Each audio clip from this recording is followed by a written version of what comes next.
Apologies for being late. I was busy eating pineapples with papanomic. And I was helping papanomic with a couple things. Welcome back to Voidex, ladies and gentlemen. Today, we are doing Final Fantasy VIII. I was supposed to do this like almost a month ago at this point. I've been putting it off because it's a pain. It is a pain to put no encounters on. So, Final Fantasy VIII is gonna be a little bit hard to go in depth on, simply because of the way it handles enemies in particular. You see, enemies level up when you level up. I'm not exactly sure if it's based off of Squall's level, or if it's based off of Pari's level. I have the wiki up. Let me see what it does. So it is based on the active party members' current levels.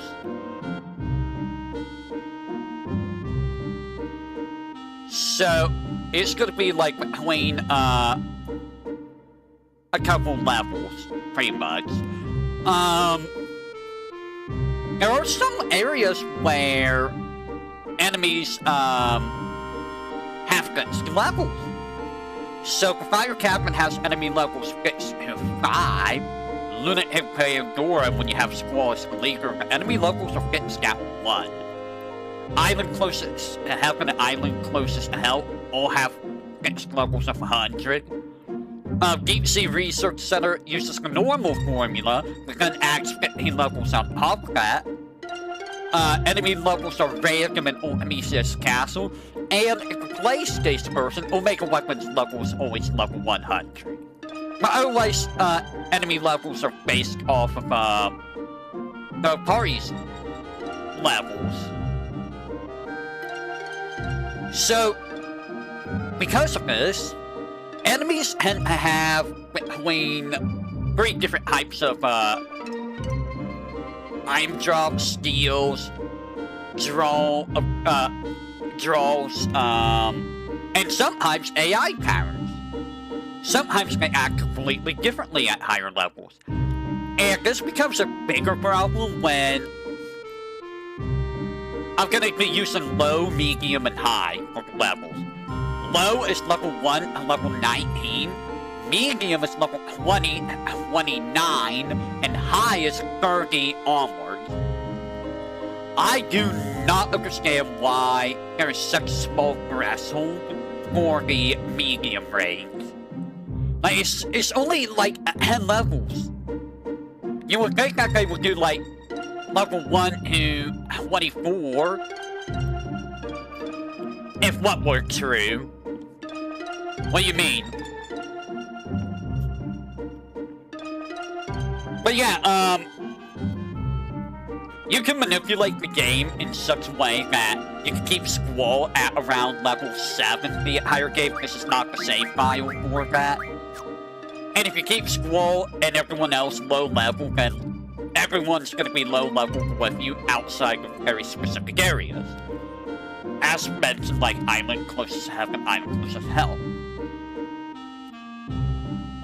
Statistically wrong? How dare me? How dare me? I am the expert of experts. I am never wrong. I do not know what you are talking about. When am I ever wrong? Okay, look, I'm wrong very, very often. He knows. He knows how often I'm wrong. But, yes. The main thing with Final Fantasy VIII, and this is what people struggle with. I mean, I do the same thing. Everyone's done the same thing on their first playthrough. Probably first few playthroughs. Is you play the game normally, and you level up a bunch, and you're like, oh, it only takes 1,000 EXP per level to level up. So, you probably spend a little bit of time leveling up, and you're like, yeah, look at me, I'm level 50 at the start of the game, And then you're wondering, why are the enemies just being the crap out of me? Don't fall for that. Do not fall for that. I mean, unless you want to have a little bit of a challenge, but if you want to make the game as easy as possible, don't fight. The easiest way of not leveling up is using the card ability, which you get from Quetzalcoatl, or, you know, from using the, Gambler Spirit? I think it's the Iron Peach's card. Or by using Petrify. So, Petrify is mostly for human enemies because you cannot card human enemies. Card is going to be for all regular monsters. Bosses generally do not give EXP in this game, if I recall correctly. But you can get to the end of the game at around level 7, level 6, something like that. And have the final boss be level 7. Keep in mind, if you keep your levels that low the entire game, this game's gonna be a whole nothing burger. Fights are gonna be very, very easy. Especially if you get Lionheart, if you get, if you understand how to do Cell's Armageddon Fist combo, if you know how to abuse Renoa's Angel Wave with Meteor. I never really got Angel Wave Meteor to work very well.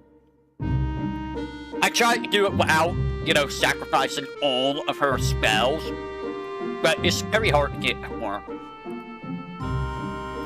You know, this will make it so that you can do that grinding a different way. Yeah! And, like, you can make up for the grinding with the, with the Junction system. I mean, the Junction system alone makes up for the grinding. And there are, there's a few exploits here where you can get, like, guaranteed Rosetta Stones. You can duplicate battles. You can also, I learned recently, if you get a rare encounter, and then you go into an area that has a rare encounter, for example, I'm over here by Balam Garden, or where it used to be. If you come here, you go into the forest and you fight the T-Rexar. And then you either run from it or steal from it. If you save the game, do a hard reset, i.e. you close the game and reopen it, and then load the save file, your next fight in the same area will always be a rare enemy. It will always be a rare enemy. The exception to this rule, I believe, is when you're in Dungeons. It's only on the world map, but you can always get like T-Rexar, Blue Dragon, Malboro, etc., etc. Which is great if you're trying to do rare item farming or trying to get Lionheart early. You can't get Lionheart on this one. It's very, very possible. Just very time-consuming. Honestly, I say it's time-consuming, but I think you can get it in about 3 or 4 hours at the start of the game. Which is kind of nuts. I kind of want to give it a try. Actually, is it 3 or 4 hours? I don't remember. I've never gotten Lionheart on this one. At least, I don't recall. You can make Squall absolutely broken in about 2 or 3 hours, though, using Triple Triad. Now, with that said, give me just a second. There's a message in me. It's a hate. I should. There's a few things I want to try. Like, I want to try to see how fast I can, break the games. For example, getting Squall 255 attack at the start of the game. You can't give 255 attack at the start of the game. It's very possible.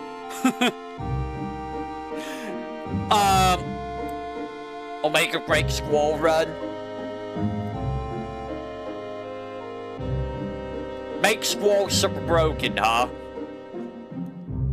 Just kill everyone off and just go to Squall solo. Honestly, I should try that. I've never done... Well, the case of trying to do that is there's some areas where you are going to be forced to use characters other than Squall.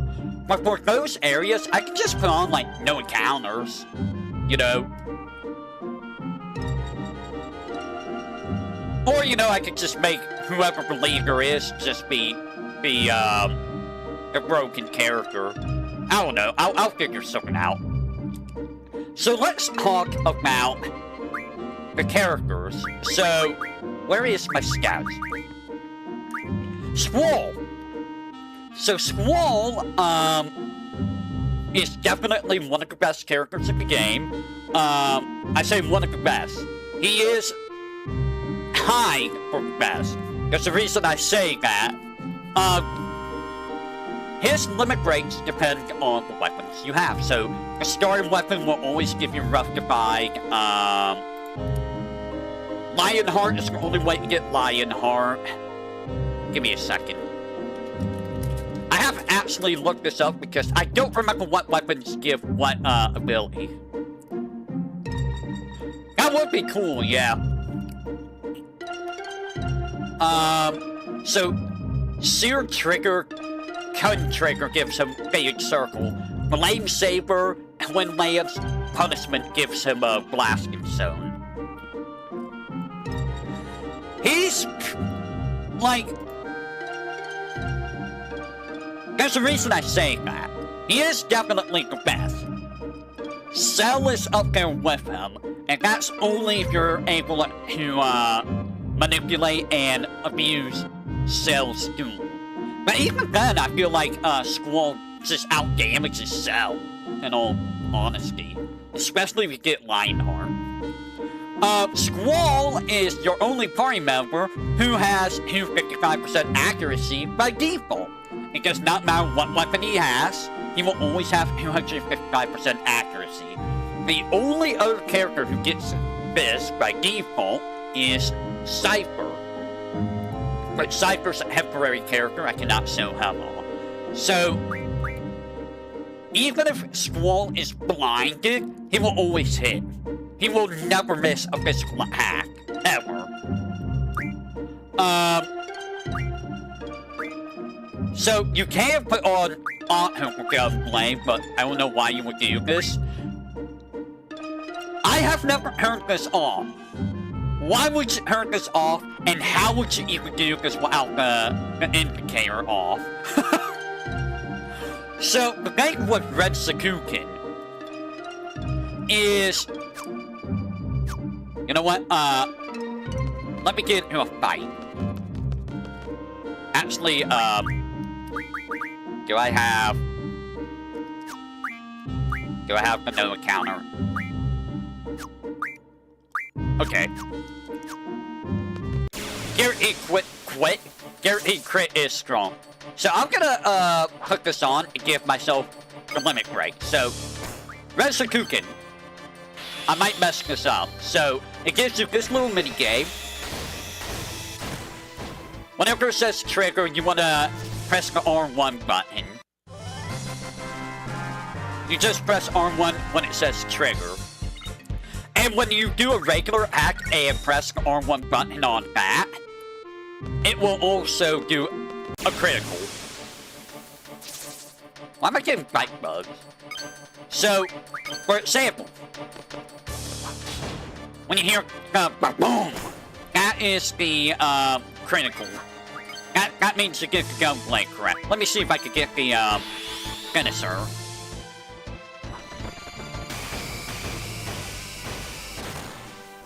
No finisher? Really, Squall?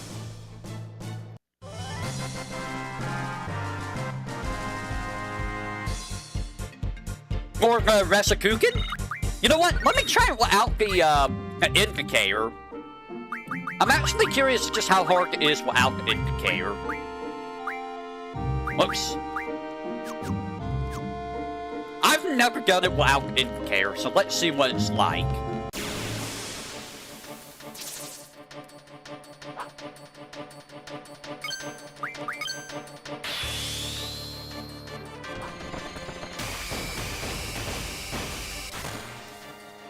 What the hell, dude?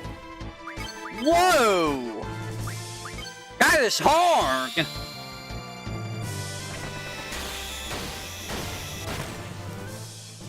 Whoa! That is actually really hard!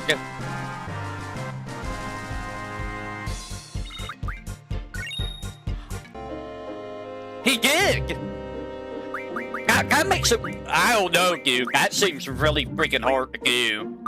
So, the finisher is, he will do Rough Divide, which is just a single target, uppercut slash. Fade Circle, which is, AoE attack. Blast and so AoE. Lionheart, I would like to show off, because Lionheart is amazing.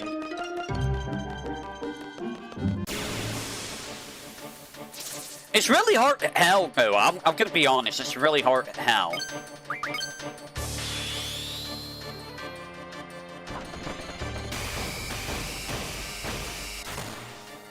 I missed one somehow. Hello, Jay!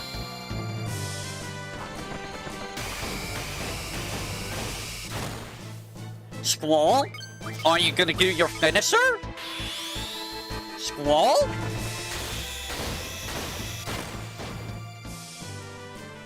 Squall? Squall is refusing to do his finisher. That's weird. Okay, whatever, Squall. You do you. For some reason, Squall just doesn't want to do his finisher. But yeah, Squall's gonna be your heavy hitter. You're probably gonna want to give him as much strength as possible. Give him as much strength, speed, and vitality. When it comes to using magic, we'll get to magic here in a little bit. It is. I do like the name Lionheart. And it's very fitting for Squall, too. It's better than, like, Ultimate Weapon. Or, Ragnarok's pretty cool. But, like, Lionheart's just a really cool name. But yeah. Give Squall as much strength. Give him as much speed. And you're good to go with him. Sum up with Vitality Spirit. Don't worry about magic. Magic you only worry about if you want to draw. Renoa! Renoa. So, Renoa is an interesting character, to say the least. It does stand out. It stands out quite a bit. So, Renoa gets to use her dog as per her limit break. In order to learn her limit breaks, you gotta select an ability. And then you just walk around. And it will fill this mirror up when you hear the chime. That means you got the limit break. So all you gotta do is buy the pet pals, read the pet pals, and then you'll be able to learn the ability. Now, if you're looking to do item farming, you want to get some rare items like ribbons or hungry cookpots or things like that, you're only going to want to learn Angelo's Search. The other abilities you don't really want to learn, but Angelo's Search. We'll go more into that when we get to Guardian Forces, because this ties into Guardian Force, but Renoa's not a terrible character. She's honestly pretty solid. But I feel like in terms of the limit breaks, it's too RNG in what you get. I mean, when you do get some of these abilities, they're very, very nice, but some of the other characters are just better with their limit breaks, in all honesty. Angelo Rush just damage one enemy. Angelo Recover is nice. If you get a low HP, you get a chance to feed heal. Revives party member from KO. These three here happen automatically on their own. And Angelo Search is on Heimer. I believe Angelo Recovers also on Heimer. I think Angelo reverses too, I'm not sure. Angelo Cannon deals damage to all enemies. And this is basically Angelo doing a suplex. This is a very broken move. It gives you invincibility to the entire party. Now, if you want to abuse this, you're gonna want to only learn Invincible Moon. It's not guaranteed that you will always get Invincible Moon. If you only learn this and nothing else, it's either between Angela Russ or Invincible Moon. So it's a 50-50 if you get Invincible Moon. Still, 50-50 of full party invincibility, kinda good. And then this is her Omni Slash. It's not bad. Definitely not a Lionheart, but, you know, pretty solid, and it hits all enemies at once. But yeah, I feel like in terms of limit breaks, Renoa's a little bit on the lower end. I do like Renoa's design in game too. It's very simple design. Honestly, everyone's design is pretty simple, but I like most of their designs, you know. Also, speaking of hairless, I get a long time ago, I think I have to put Cloud and Squall way higher than I had them. I do like both of them. They're both very good characters. In terms of characterization, they're both very, very well done characters. Now, for Renoa's other limit break, it's not on here, but, her other limit break is called Angel Wing. You will get this, in the later half of Disc 3, or, you know, Part 3, whatever you want to call it. It's basically a Berserk state for Renoa, but it makes her use magic that she has in her, magic stock at random. It will not use up the spell. So if you only have Meteor in your, magic stock, and you use Angel Wing, she will only use Meteor. If you have, say, like, Kiraga, Meteor, Ultima, Fire, it's a 25% chance of one of those being picked. So if you want to maximize the use of, strong spells, you're gonna have to trim out what magic she has, which may affect, her stats in the long term, because you're gonna have less magic to use, but I mean, you know, if you want to maximize Renoa's power, you're gonna want to try and do Angel Wing Meteor. This guy, this son of a bitch. So, Cell, his main gimmick is he likes to be a fine game character. He should only be a Heckin. He would definitely be a good Heckin character. So, these are all Xbox controllers, or controls, because for some reason it doesn't, show PlayStation controls, and I don't know why. I'm very confused as to why it shows Xbox and not PS. Whatever. So, you'll start the, limit break with one of two sets of, commands. And depending on what commands you use, it will link it to other branch of commands. If you use specific abilities in a specific order, it will allow you to use his finisher, which is Burning Rave, Meteor Barrette, Different Beat, and My Final Heaven. Now here's the thing.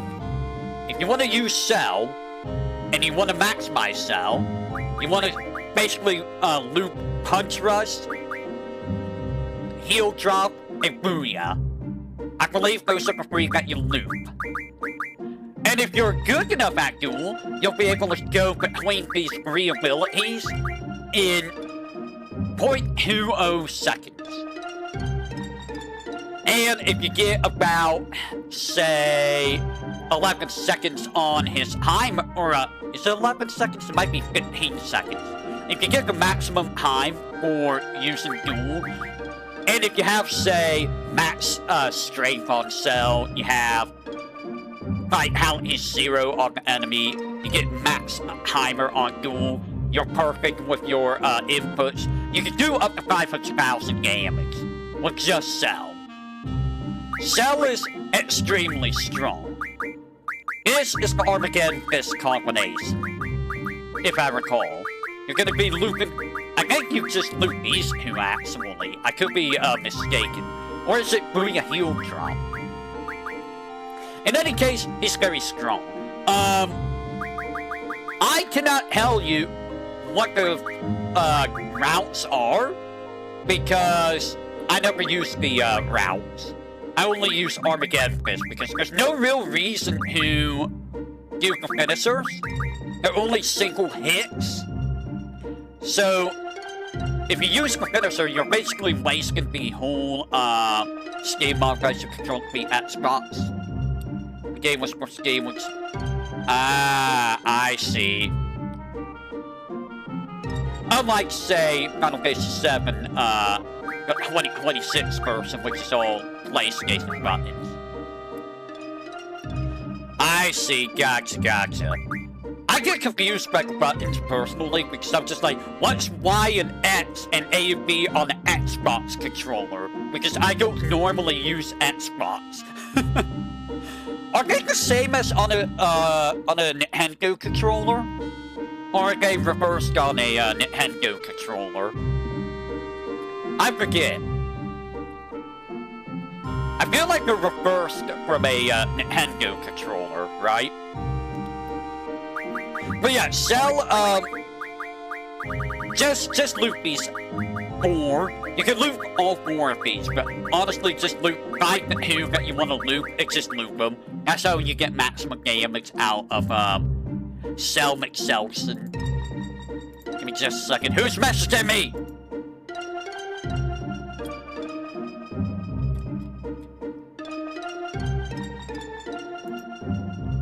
Give me a second.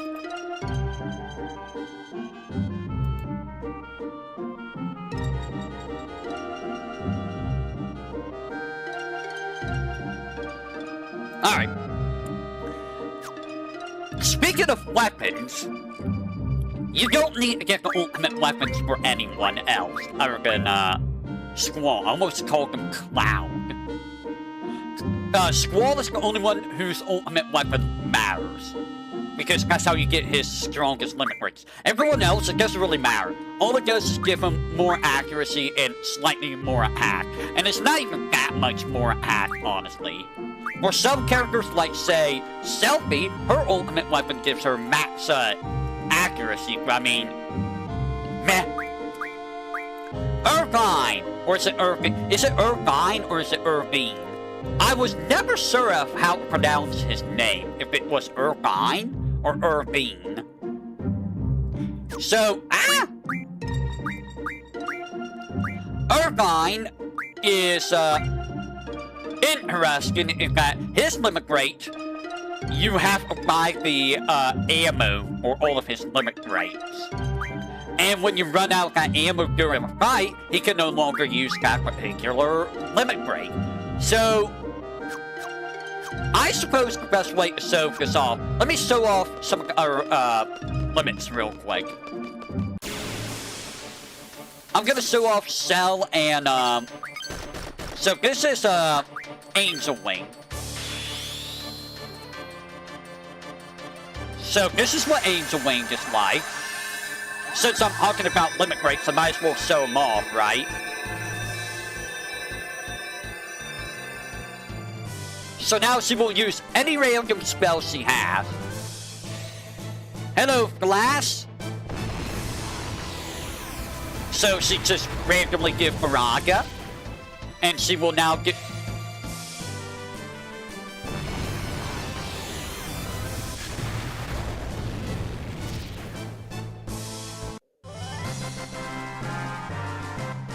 Did she really just do double Baragas? Wait, did she really just... Really, out of all the spells you had, you get a double Baraga. What are the odds of that?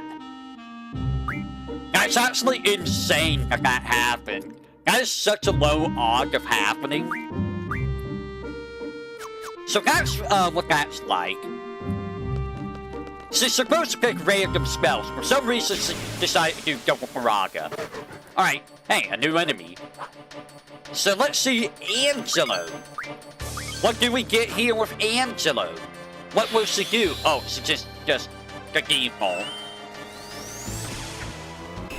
Does it not let you do, I'm gonna to see about something.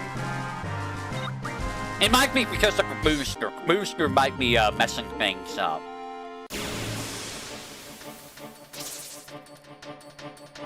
So I'm gonna take the booster off. Okay, let me take the booster off. No, it's still ants located. I don't know if the booster is ruining things or not. Huh. I'm not sure. But, let's go ahead and take a look at Cell.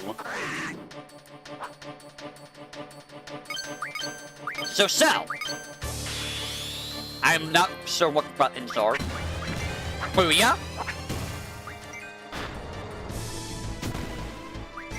As you can see, I'm looking Booyah and Punch Rush. This is the Armageddon Fist. So it's circle X, again right, left. And if you have good luck with the crits, you'll also get like extra damage there. I messed up.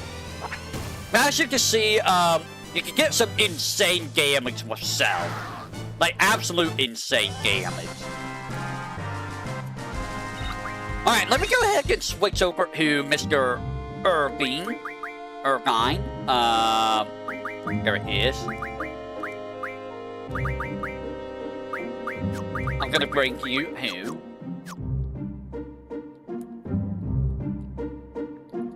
So Irvine.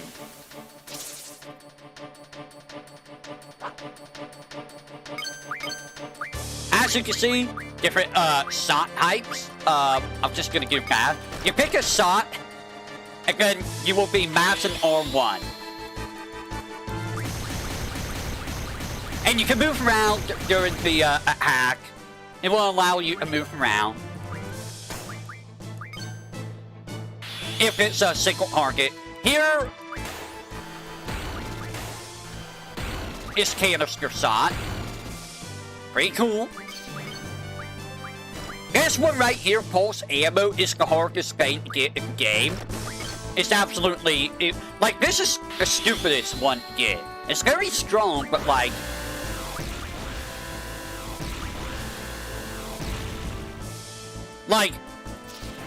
You generally don't want to use pulse ammo, because you're going to be using that for Squall. It's a very strong limit break, though, if you use it with a fast shot. Irving can, two-cycle Omega Weapon, if I recall correctly. It's very possible for Irving to just outright murder Omega Weapon. Selfie! Now think about Selfie. I never got all of her, unique slots, because they're very hard to get. So, Selfie uses slots, which gives you a random spell and a random amount of usage of that spell. She has unique spells here. She has Full Cure. She also gets Wall, the End, and, what was the last one? What is the last one? Wall, Full Cure, the End, and Rapture. Rapture's the last one. So you can do over as many times as you like. There's Regen, Thunder, Blizzard. So you can keep going. You can get like very high level spells, but keep in mind that unless her magic is high enough, you will not get very good damage off it. There's Full Cure. Again, Rapture or Wall or VN, especially VN. It's either VN or Rapture. It's a very low chance. There's Ura. You can cast Ura. It's not going to give me anything good, really. There's Wall.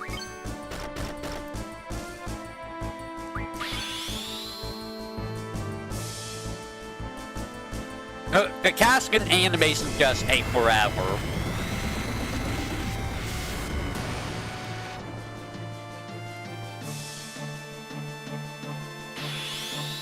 And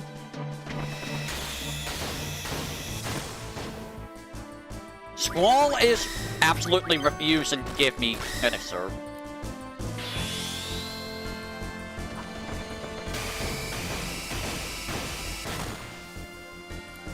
Squall! Why you don't give me finisher?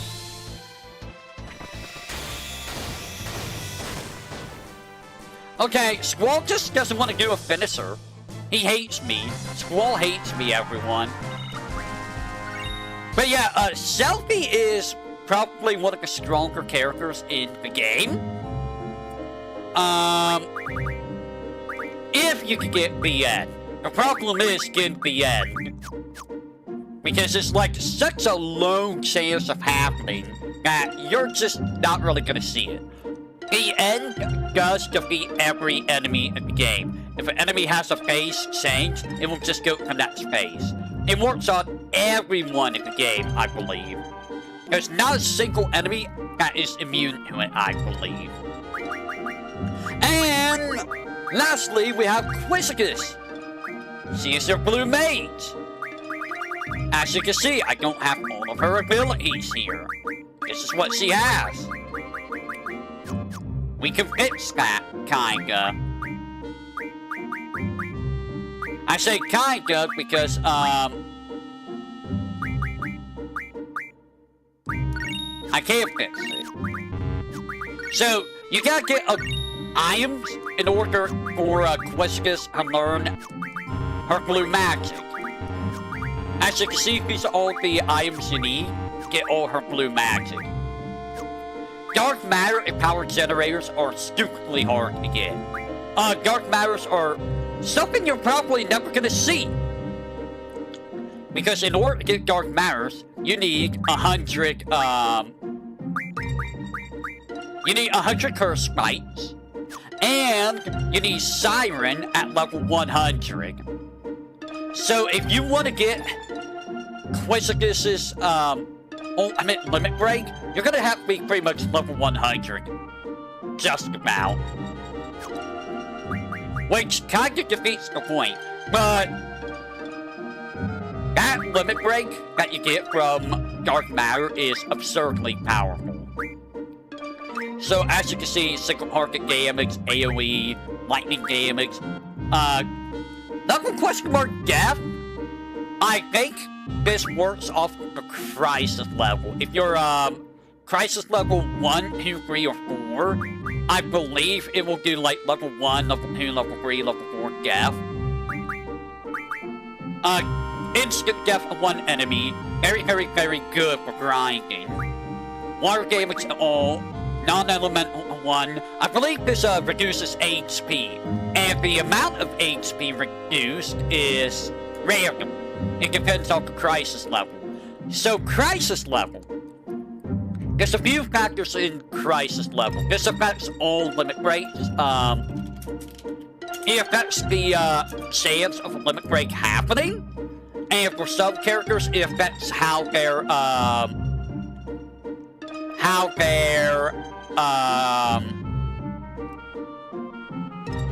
limits act.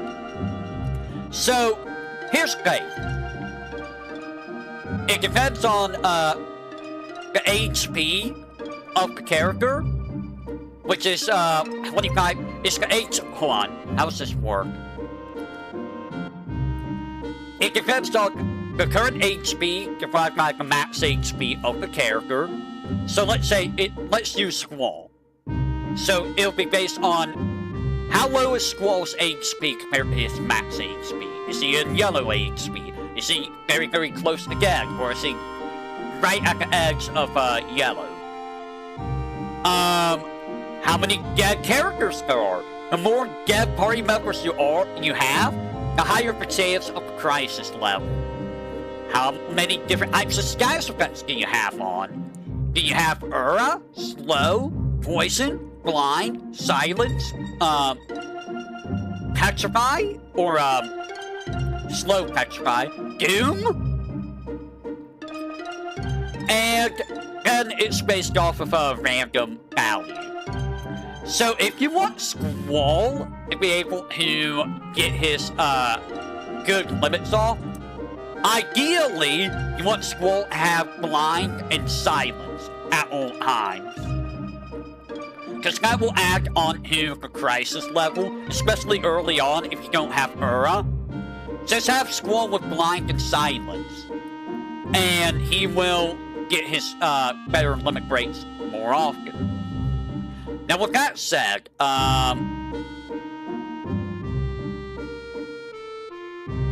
let me look here.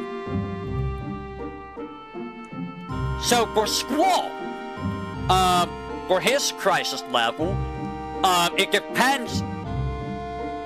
It affects his chance of getting different limit breaks. If you get crisis level 4, that will give you Lionheart, I believe, more often. Well, it gives you a 25% chance of getting Lionheart.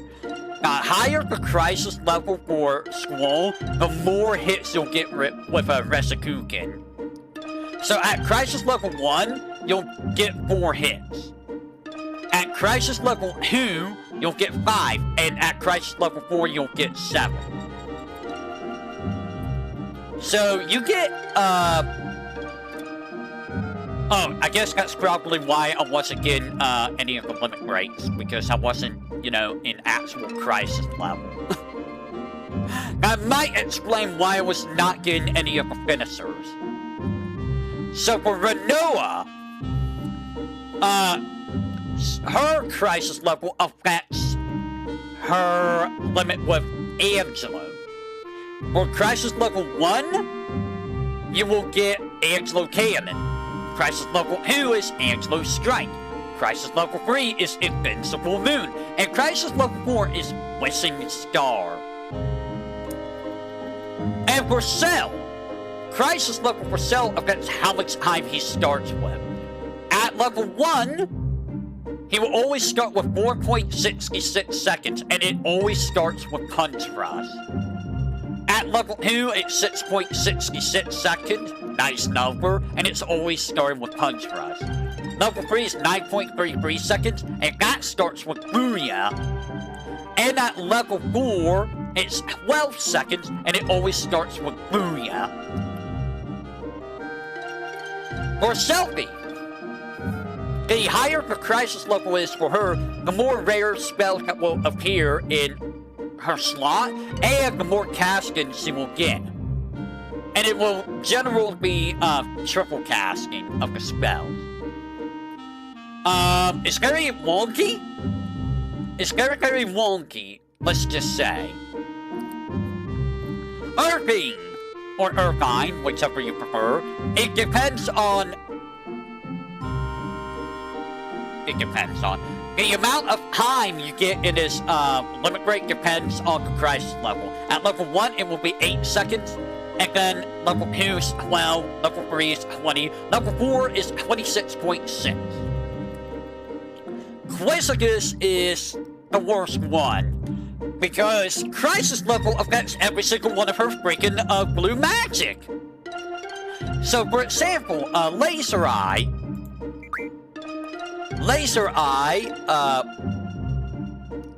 at level 1, the power of it is 40.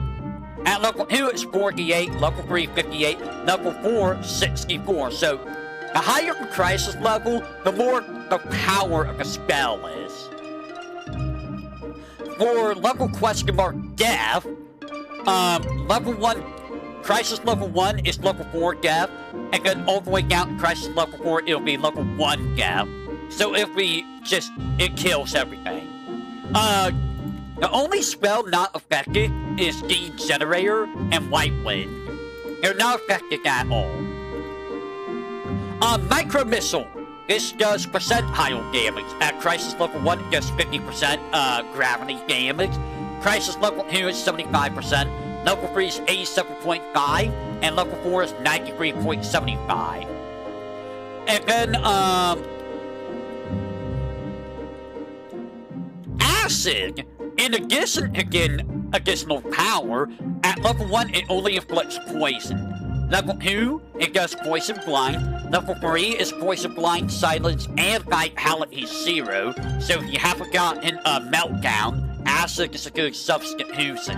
And at level 4, it gives you, Poison Blind, Silence, Vitality 0, and Petrify. Blue Magic doesn't work as limit breaks. It doesn't. Like, we see that with Quiscus. Well, Quiscus is very, very broken because of that. Kimari, it doesn't work for Kimari. I'm sorry, Kimari, but you're terrible as a blue mage. Bad Breath is awful. So, level 1 Bad Breath does Poison, Blind, Silence, Sleaze, Confuse, and Slow. Level 2 adds Berserk, Stop, and Petrify.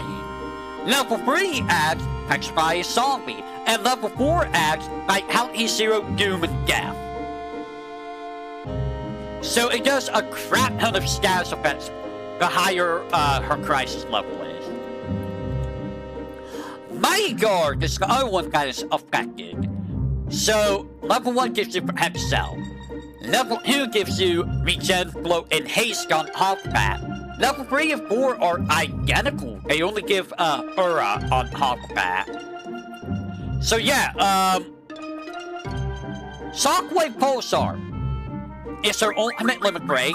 This requires you to get Dark Matter. I talked about the Dark Matter. What if I were to show you just how dumb this is? I will show you just how stupid this limit break is.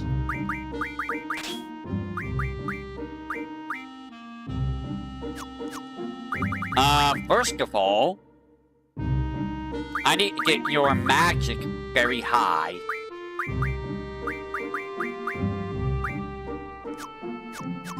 Why is your magic so bad?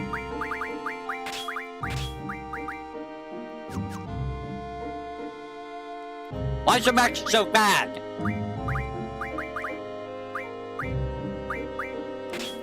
So, we'll go with 176 magic for Quiscus. Now let's get into a random encounter.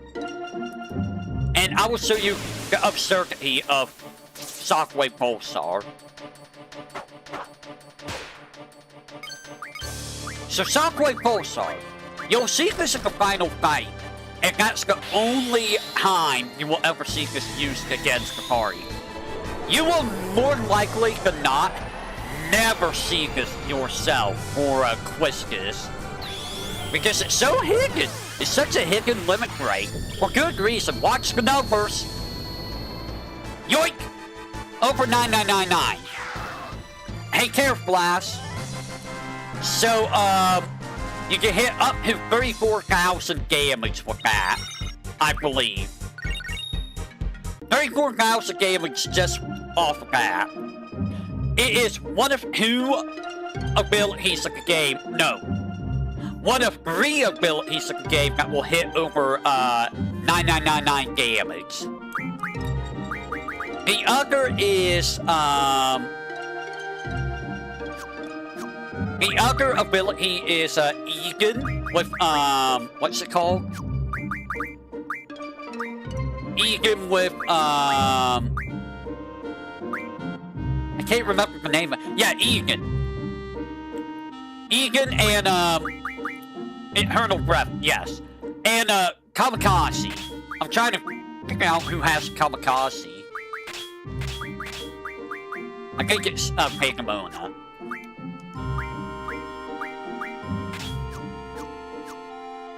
Do you have... You do not have Kamikaze. Who has my Kamikaze? Someone has my Kamikaze. There it is.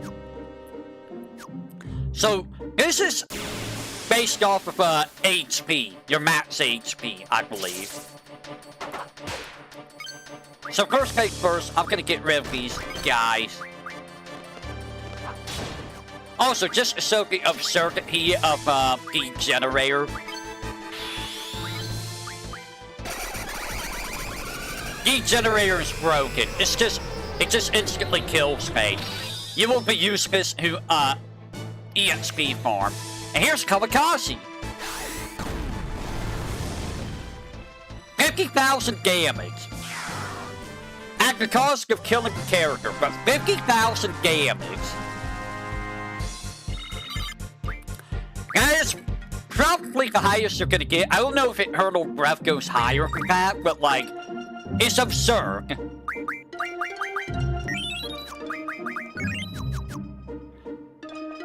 Oh, max level Cactuar can break. Oh yeah, max level Cactuar can use 10,000 needles. Chocobuckle. Chocobuckle is a weird one because you have to,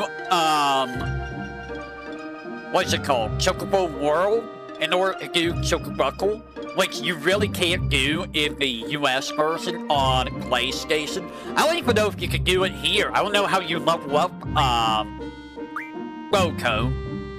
Can you even get Boko in this version? I don't even know if you can get Boko in the Steam version. Is that what it gets all green? What's it just all green?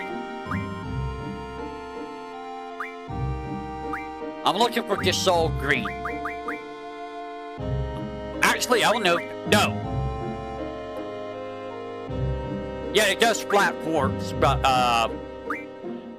here's the thing. This version of the game does have the, Chocobo World items like,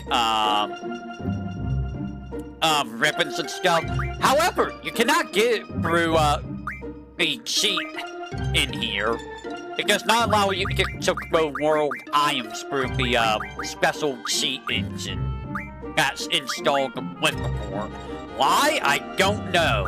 So I can't show off all of the unique stuff from Chocobo World because for some reason they don't let you get it. Anywho, Whiskus is broken. If I were to say which character is the best, Boko gets his powerful attacks like a normal game. Yeah, I know Chocobo World is not in this version. I just don't know how he gets his attacks like a normal game. Yeah, Quiskus is by far the easiest to break. You get Quiskus Degenerator, she will just kill everything. In addition, you can just get like Back Breath, you can get Acid. Those are both very, very strong abilities. And you can get her limits very, very early. So you can get Back Breath before you even go to, the Dawnlit section of the game. And you can get a bunch of her blue magic before you even go to Dawnlit at the start of the game. But if I were to say which is the best, Squall's definitely the best. If you can get Lionheart. Otherwise, I think Cell is the strongest. Cell just does absurd damage if you have high enough strength. If you're getting lucky with crits, if you have Vitality 0. Cell just kills everything on its own. But yeah, Quiskus is broken. Yeah, Cell doesn't need his weapons. The only one who needs his weapons is Squall. Renoa, you can break, but she's still very iffy. She's very, very iffy. Selkie can be the strongest since she can one-shot anyone in the game, but she's very hard to use. And Irving, I mean, Irving's not bad, but his limit break's limited by the ammo that he gets. So that's all of the characters. There's nothing really else to say about the characters. Outside of their limit breaks, they're all very, very similar. Like, the only thing that differentiates the characters is the limits. Squall is differentiated by his, perfect accuracy and his gunplay. Yeah, Selfie is an RNG grind. Who is messaging me?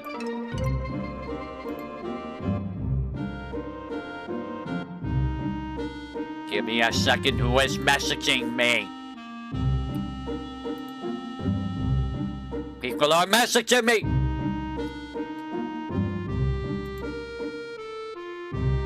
Okay. But yeah, let's talk about... Yeah, Irving is hard, but Irving can do a lot of damage. Let's talk about the main mechanic of the game, the junction system. So what I'm going to do is, I'm going to steal everyone's, everything. Everyone's everything is going to go to Squall. Squall's going to show off everything. So, I'm going to remove everything for now. So, ignore the strength. I used the strength up on them.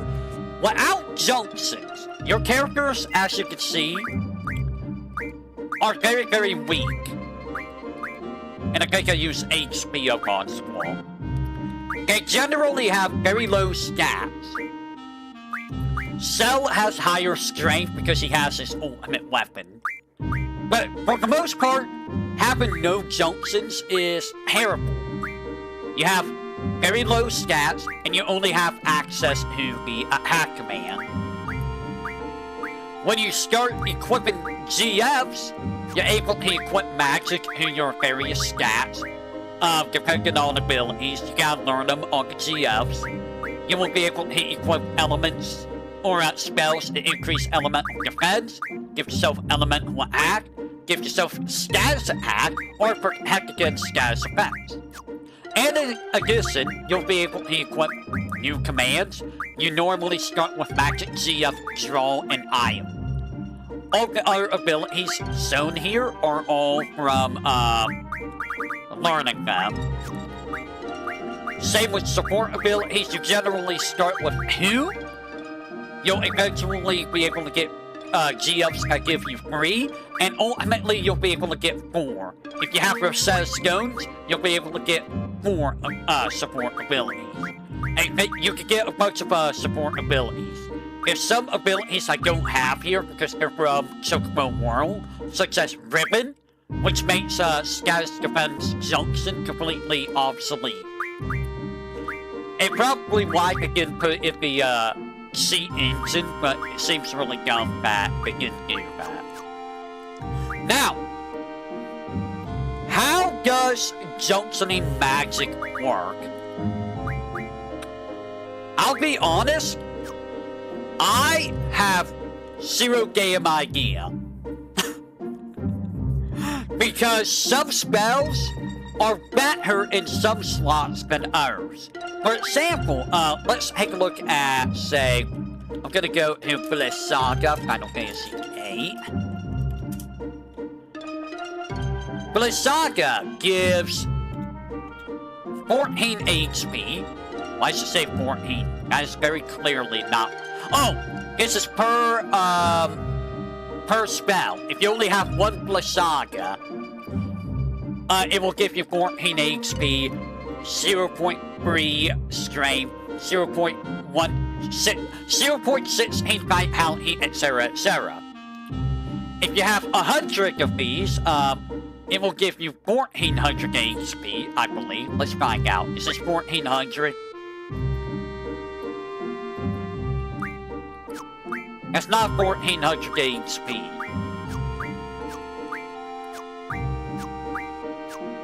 That's what? That's not 1400 HP. I don't know. I'll be honest, I don't know how this junctioning works. Junction is very, very finicky. It's really hard to understand, and ultimately what you're going to be doing is you're just going to be looking for what gives the highest stat. For example, for HP, Tornado, Quake, Holy Flare, Meteor, Ultima, Kiraga, Life, Full Life, they're all very good stats for HP. For Strength, I can't really show here, but things like Flare, Meteor, those are good for Strength. Vitality, you're gonna be using like... Ultima's good in all slots. Triple is also pretty good for most slots. I say most, not here, but Dispel, Protect, they're very good for Vitality. Cell, Dispel, Death, they're very good for Spirit, etc., etc. Speed, you're generally going to be putting triple on speed. Triple is the best here. And it's generally the only way you're going to get, like, super high speed. It's a double-edged sword, what do you mean? I don't have haste. I mean, Ultima's going to be good to use here, but Ultima you're probably going to be using elsewhere. You're probably going to want Ultima for other slots.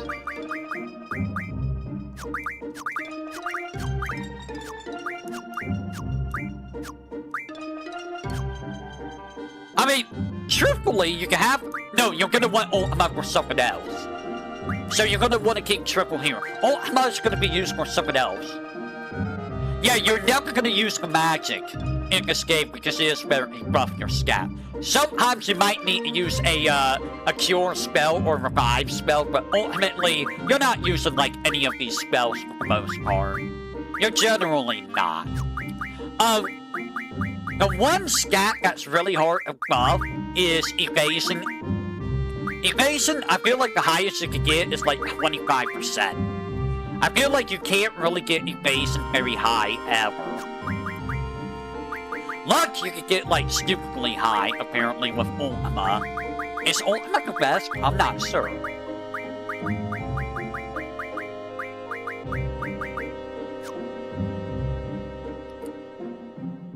Yeah, Sophie might be good for her limit break just for spells, but you also have to make sure her max stat's high enough, which sometimes can be a pain in the butt. So, you're just gonna have to mess around with your spells and see which one is best for what slot. That's really all I can say. The more spells, the more stock of a spell you have, the better the stat game's gonna be. So if you have like 100 meltdown, it's gonna be better to happen like say 10 meltdown. So keep that in mind. If you want to maximize stats, you're gonna need 100 of each of the spells, which does get tedious. Luckily, Triple Triad helps with that, but you know, it's still very tedious to get 100 of each of these damn spells. Now let's talk about status or elements and status. So I'm gonna be honest. In regards to elementals, I don't think you're ever gonna really use this. There's almost zero reason to use elemental attack junction. There's a couple areas where you're probably better off using elemental junction, like in the Balam Gargan basement. Having elemental fire is good, but like for the most part, you're not really ever gonna be using elemental attack. Because more often than not, you're probably going to run into an enemy that absorbs one of these, and, well, that's just going to screw the character over. For example, if you're fighting a Malboro, if you're using Bio, you're probably healing the Malboro. If you're fighting a Chimera or an Abyss Worm and you have water, you're healing that enemy. So yeah, it's, not really great. The only time I would say to use this is if you're fighting or if you're grinding on cactars. Just watch out for Abyss Worms. That's the only... Well, is it Abyss Worm? It might be Chimera. I think Chimera can show up there. But ultimately, you're not using this. Elemental Defense is very, very, very, very good. If you know at what point in the game you're going to run into a whole bunch of elemental magic, you can defend yourself quite easily, especially if you get like Blessaga, Bungaga, etc., etc. Now, some of these elements are not really used very much. For example, Poison. You don't see Poison element very much. You don't see Holy element very much. You don't see Wind very much. Fire, Ice, and Lightning are the big three. Those are the ones you want to really buff. Now, if you want to maximize your elemental defense, Meteor does give you Earth and Wind. Flare is great. This is where you're going to want to put Flare, because it gives you 80% of Fire, Ice, and Lightning. Ultima gives you 100% in all 3, or in all of them. All 8. Full Life and Life, 30% and 40%. Cell gives you 20%, but Head gives you 20% of Fire, Ice, and Lightning. Those are the big ones. Now, if you really want to make yourself stupidly good, you would do something like that. That will give you 90% Absorb. If you see a star next to the name or the icon, that means you're absorbing it. Now, do you need 90% Absorb? Not really. You don't really need it, because you got status protection. Now, status hack is actually very good. If you don't wanna get EXP, you're gonna use Break. Otherwise, it depends on what you're finding. You can put like Sleep. You can ignore the status page. Honestly, the status page is very nice. It's very nice. So over here, in the status junction, here you can give yourself immunity to specific statuses if you have 100 of specific spells. This gives you immunity to Death, Zombie, Petrify, Sleep. This gives you 50% immunity to Curse. This gives you full immunity to Poison, Blind, Silence, and...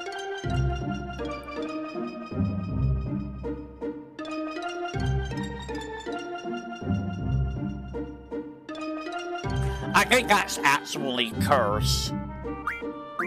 I think that's actually Drain, which is a weird status.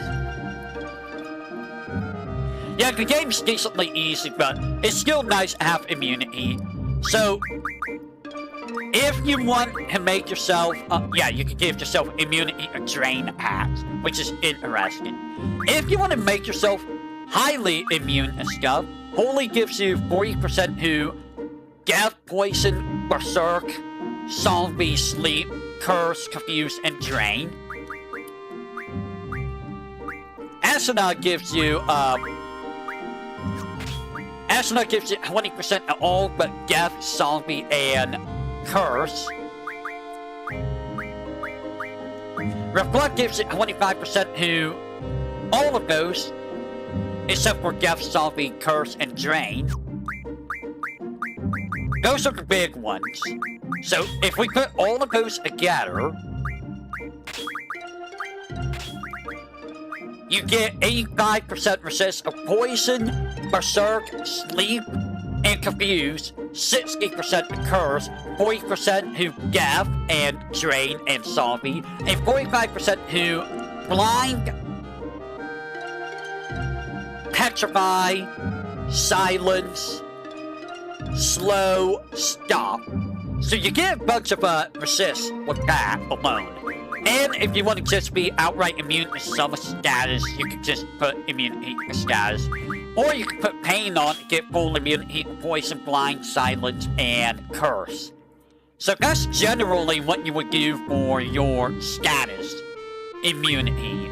So you can give yourself full, you can give yourself a bunch of elemental absorb. Honestly, I would just make it like that. I'm much better off in one of these stats to give yourself very high stats. So this is what I would suggest if you want to go with the elemental route. And this is what I would suggest for the status immunity. Swap out whatever you need for whatever status you're dealing with. If you need to deal with Petrify or Confuse or Berserk or whatever, switch those out for the specific status. Especially if you're finding like a Malboro. So that's all I can say on the Junction. Junction is a little bit convoluted. This is always based off of how much you have of each spell. So if you had like 1 pain, I think it's only 1% resist you would get, etc., etc. These are a little bit more convoluted. That's all I can say. Now with abilities, before we get that, when it comes to GF, I like to split GFs across 3 party members. Your active 3 party members. I try to split it up in such a way that you get access to HP, strength, magic, vitality, spirit, and speed. And a little bit to elemental defense and status defense. I try to do that. As well as try to set it up so that you get like 3 of these slots or 4 of these slots. Yeah, you have enough to give everyone who get bonuses, but I prefer giving splitting it across the 3 party members that you're going to be using. Now, abilities. Again, you normally start with magic GF draw item. Those are the 4 that GFs always start with. Card is a very useful ability if you're doing a low-level run. You get your enemy's HP who I think below 25% or 10%, something like that. And when you use card, you have a chance of hurting them into a triple triad card. Unless they're human, it never works on humans or bosses. And you might even get a rare triple triad card. Any enemy that's hit by card will never give EXP. But they do give AP, and I do believe they give items. So you can item farm, AP farm by using card. Doom!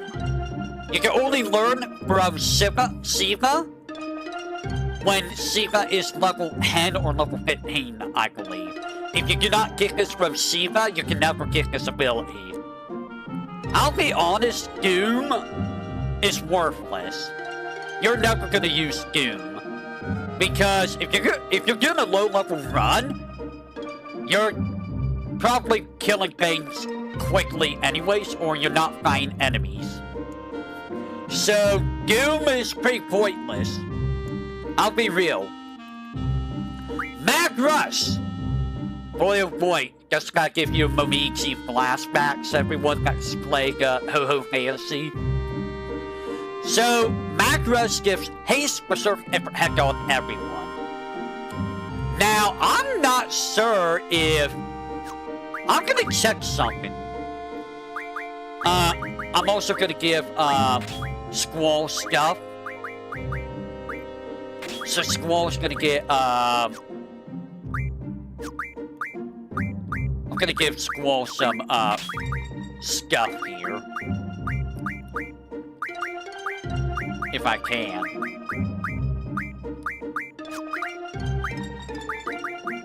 Squall, you need, there we go. And I will give you...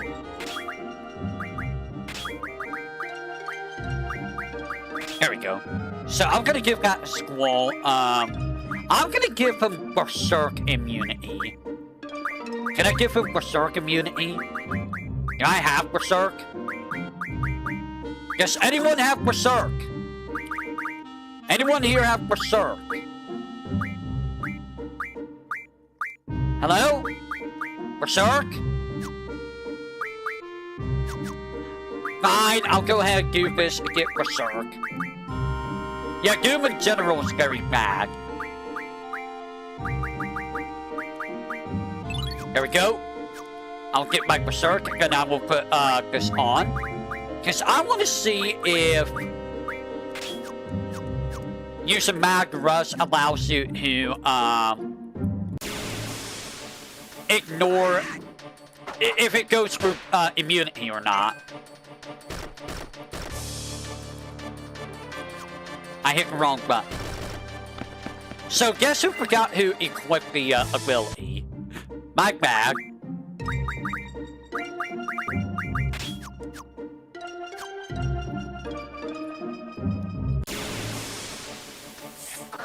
Alright, let's see if it ignores immunity.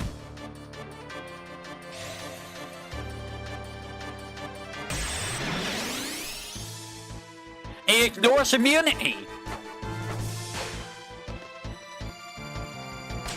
It just outright ignores immunity. Did you just do 8,000 damage? Renoa? Did Renoa just do 8,000 damage? Oh, right, because I have... Okay, never mind. I was confused. So, yeah, immunity of Berserk does not matter with Mag Rush. I'll be honest. I don't know why you would ever want to do this.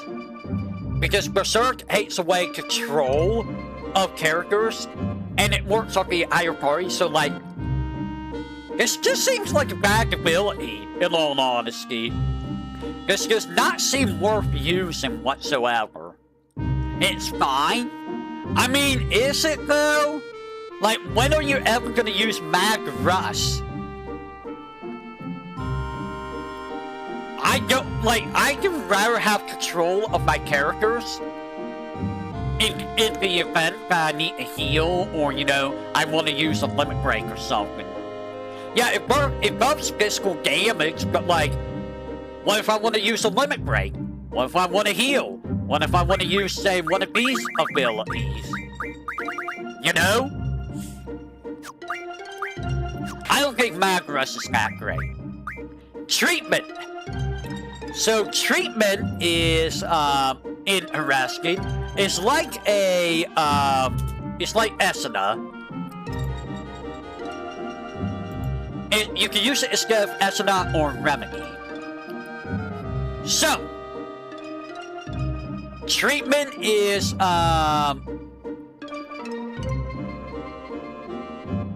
seat here ability is. This is nice. I would recommend keeping this around if you're not using the status defense, especially if you're fighting some more nastier enemies. Treatment is better than Esuna and Remedies because it heals the same stuff: poison, petrify, blind, silence, berserk, zombie, sleep, slow, stop, petrifying, confuse, curse, and vitality serum. In addition, unlike Esuna, it heals Doom. This is the only way of curing Doom, I believe.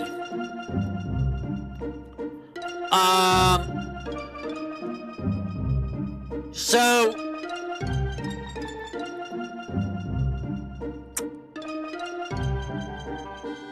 It can also heal Curse. You can also, there are better... Yeah, here's the thing.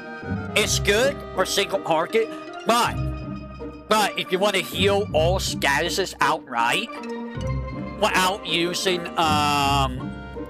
treatment, you can also use the Remedy Plus, which, you know, does the same thing.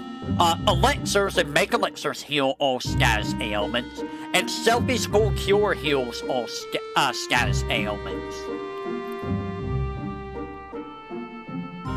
Items is way better than treatment. In all honesty, items is very, very good in this game. There's very powerful items, very good items. Elixir, Make Elixir, Remedy Plus, Make a Potion, Make a Phoenix, Scones, Ura Scones, Hex Stone, Cell Stone, Hero, Holy War. It's just very, very good items. So, item is just better to use overall compared to treatment. What is happening over here?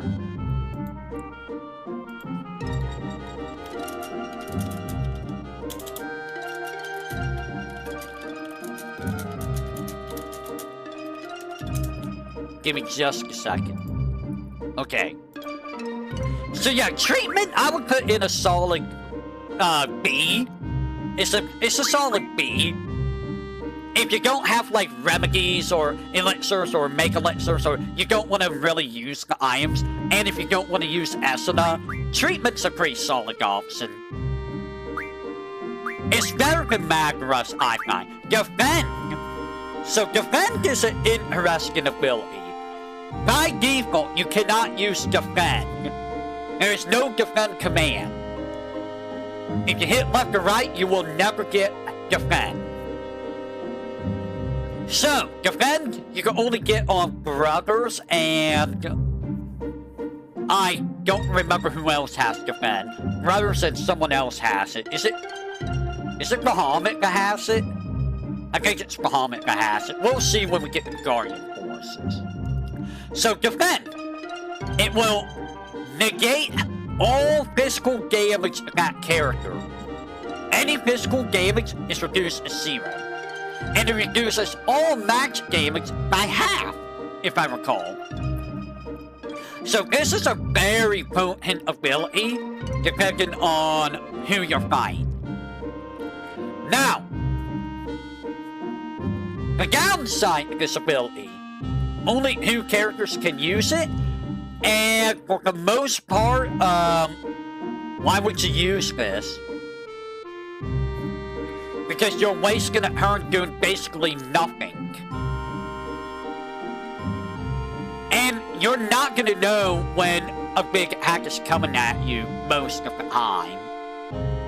So Defend is kinda not good, except for one scenario. And that scenario is against Omega Weapon, if you're doing Omega Weapon legit. That's it. That's the only time this ability is ever gonna get used. This ability is just, it's not good. I put in like a D here. I kinda wish I had a hero list. Hey, is there a hero list for this? For the abilities? Dark Side. This is your Dark Knight ability. You use your HP to do damage to the enemy. And it does triple damage of your physical attack at the cost of 10% of your max HP. So, it's 10% of your max HP, yes. It can kill you. It can kill you. If you're confused, they will never use this. So...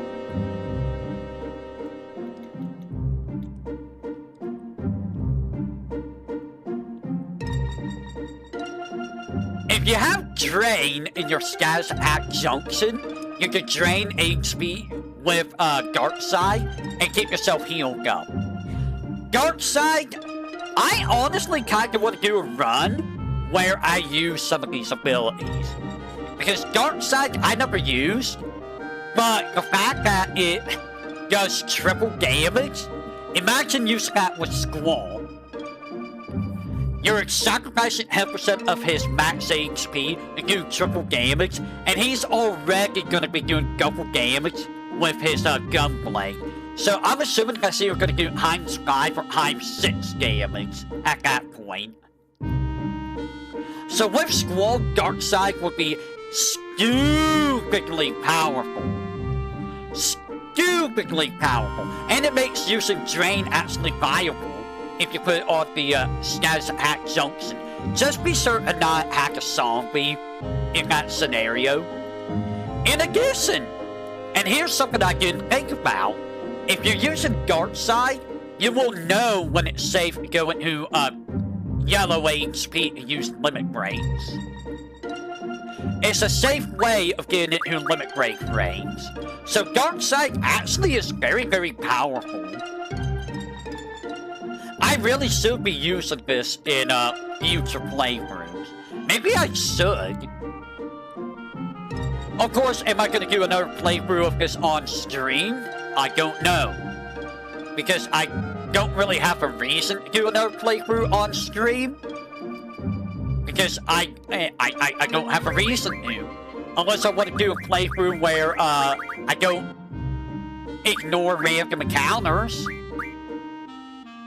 and try to use these abilities that I normally don't use. That's like the only reason I would do that. So I would put Dark Side as... Actually, I think Dark Side is S here, command ability. I think Dark Side is one of the best command abilities you can get. Just for the triple damage boost alone.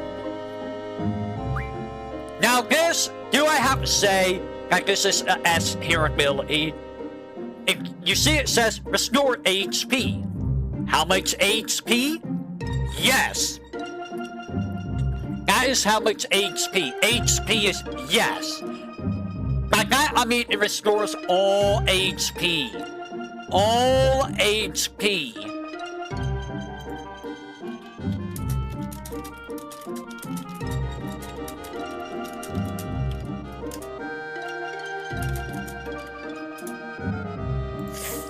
So, when you get Recover, there's no reason to use anything else other than Make Elixirs at that point.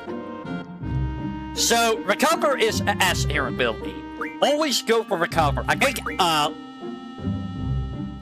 Leviathan has Recover, if I'm not mistaken. You can also learn this by using, I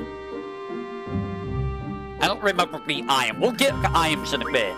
But you can also learn this through an item. Absorb! I mean, is this really worth using? This is kind of a pointless ability, simply because you could just do Drain in your status attack. Just put 100 Drain in status attack and you get the same result. So, this is kind of a waste of a slot, and I would put it at, like, F here, because there's, like, there's no reason for it. There's no reason for it. This is S tier. This is full life as a command ability. So, you can save your full life usage for, your elemental or status or Junction in general, and just use Revive. I believe Alexander comes with this, and you can learn this by using Phoenix Spirits. So this is S tier. Revive plus Recover is worth putting onto command slots. And the last slot, honestly, I would just use Item. I would just use Item at that point. Or, you know, if you don't want to level up, I mean, by the time you get Revive and Recover, you're probably going to have no encounters anyway, so just use Item. Or put Magic on if you want to use things like Meltdown and whatnot. Level up and level down are interesting because they allow you to manipulate the levels of your enemies, and this allows you to get specific item drops or bugs. I never really used this. I mean, this is how you would get Lionheart early on by doing this on, I think, Agamantoids or Anacondors or Blue Dragons, I believe. This is also how you get power generators from Blitz early on. But ultimately, I don't really use this. There's better ways of getting items for the most part, and just really, no real need for these. Kamikaze, you saw, it does massive damage to one enemy. How much damage? It does damage equal to 5 times their max HP. Fun fact, it can crit. It can actually crit. I did not know Kamikaze could crit. So the highest damage it can do is around 60,000. And Kamikaze never misses, so it is a very, very powerful ability.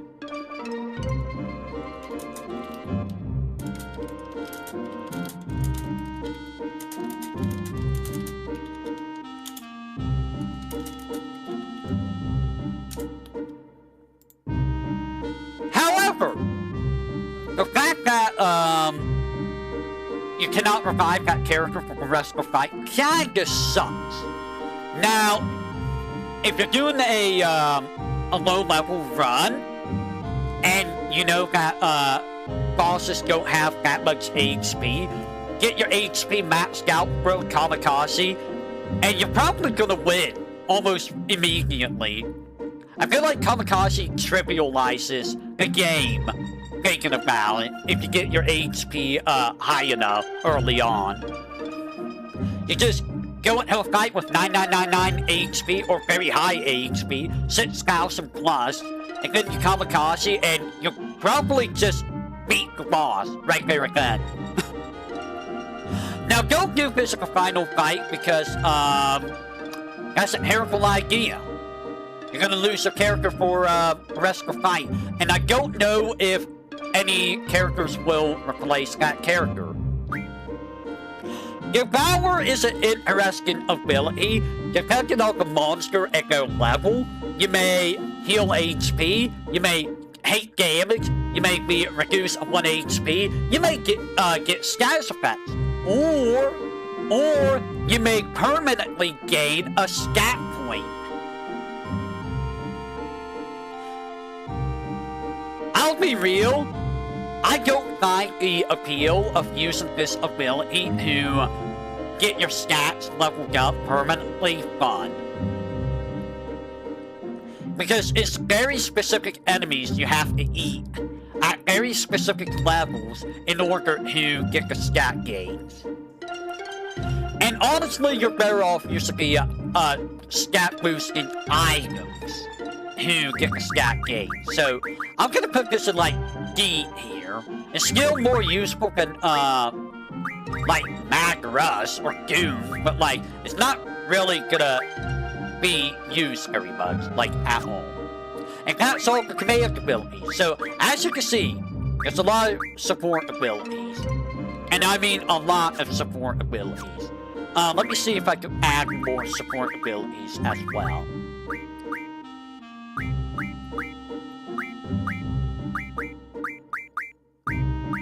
I'm making sure that there's nothing. Okay.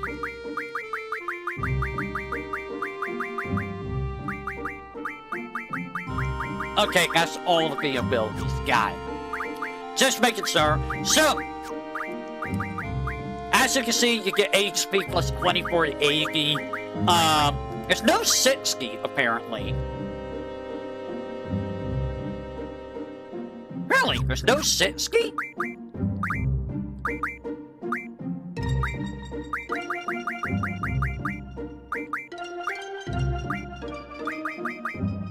There's no 60% in harassing. For some reason, they just skip 60% and go straight to 80%. 40 and 80 are absurdly broken. If you want to use kamikaze as a strat, and you don't mind characters dying and not getting AP from bosses, this is how you basically just break the game. 40 to 80% are absurdly broken. Honestly, anything that's 40 and 60% for stats are very, very stupid. So you see I have 73 magic. That makes it 87, 142, 116. That gives you a crap ton. And you can stack it, so that'll give you 146, 160. 160 magic from 73 magic. That's a little over double the percent.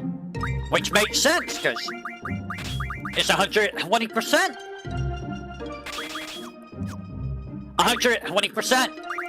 And with HP, you can hit, 140% HP, which is absurd. But ultimately, if you combine that, that's going to be more than enough HP. 120% is kind of nuts. So you're going to be using HP plus for kamikaze shenanigans, or just, you know, just being very bulky. Speed!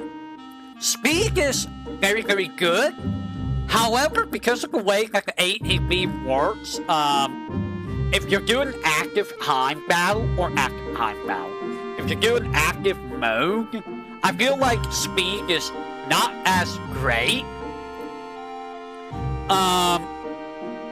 On late mode, it's very good. Speed is king in this game, so you're probably going to want the speed boost. As you can see, 133, 152, 152 from 95. That's insanely fast. That is insanely fast. You're definitely going to want the speed boost. However, I'm going to put the speed boost at like B here. B here or A here. All the other stuff, 20% are generally going to be like, you know, C here. They're okay. They're fine. 40% are going to be in, B here, and 60% are going to be in A here.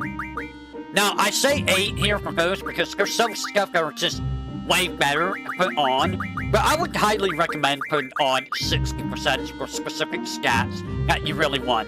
Magic, I feel like is the weakest. You're probably going to use this for Renoa, Quistis, and Selfie, since they rely on magic the most. How about that all 3 of the females use magic the most? Are you saying something, Square? Strength you're going to be using mostly for Squall, Urgine, and Cell. HP is good for everyone. Vitality and Spirit's good for everyone. Evasion and Luck. So, I feel like Evasion boost and Luck boost are kinda pointless. Not gonna lie. They're kinda ultimately pointless. You can get 32% evasion. So Squall can hit 32% evasion with Ultima.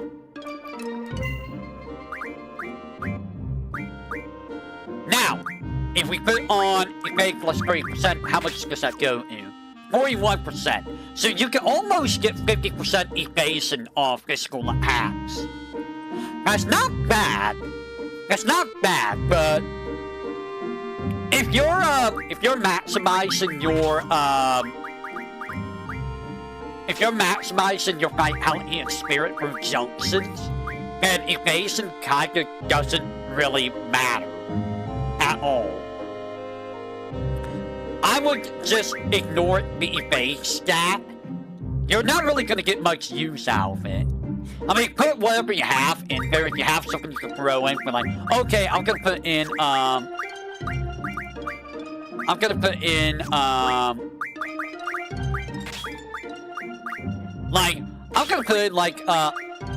Tornado. Tornado's a very good choice. And if you're not using Tornado and anything else, which you're probably not at end game, that'll be nice throw here. It'll give you a pretty decent evade boost. But ultimately, you're not going to really worry about evade. Hit! I'm just going to say this right now. Ignore this stat. You're not going to worry about the stat for characters. It's kind of a wasted junction slot. And you're not going to need it on Squall. And if you have Selfie's ultimate weapon, you don't need it on her. Everyone else, you don't really need this. It's kind of pointless. Luck! Luck is a very hard stat to, boost, in all honesty. It looks like Ura's very good for luck. So if you want to have high luck, put Ura on. So Ura seems to be, well, Ura and Pain seems to be the best one, but you're gonna want Pain in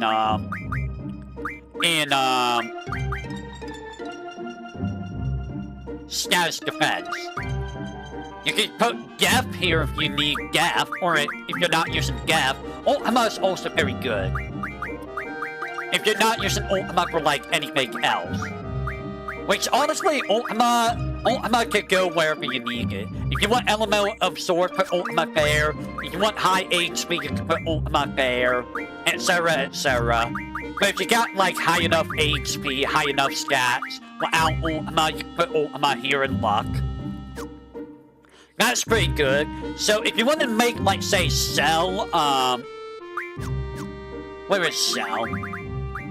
Let me, get Cell back in. Let's say we want to maximize Cell. So Cell, let's say we want to make him super beefy, right? We'll give him, like, Flare. You could give him Ultima. Ultima's very good there. But let's say we're not gonna give him Ultima there, right? You could give him Ura. Ura's very good, so Flare or Ura. I would go with Flare, honestly, because, you're probably gonna be using Ura. And let's say we put, Ultima here. And for, here, we're gonna put on, like, say... I don't know, let's say not Ura. Not Ura. Let's say we put Holy on. Let's say we're not using Holy for status immunity, because, like, most bosses later on are probably not going to be using, some of these statuses. So we got 76 luck, 109 strength, a whole bunch of stuff on Cell. Now let's give him strength plus 60, I'll give him that, and strength plus 40. Now he has 218 strength. Now let's give him luck plus 50. He has 76 luck. With this, now he has 114 luck, which is pretty damn good. That's a lot of luck this man has. And I think Ultima might be the best one for luck. Let me check. Luck.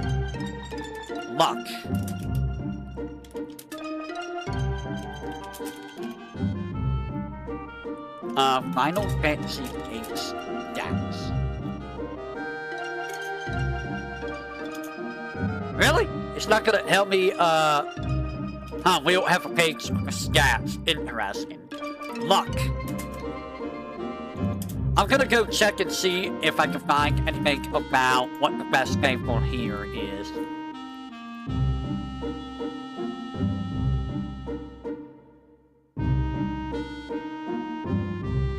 This does not tell me anything.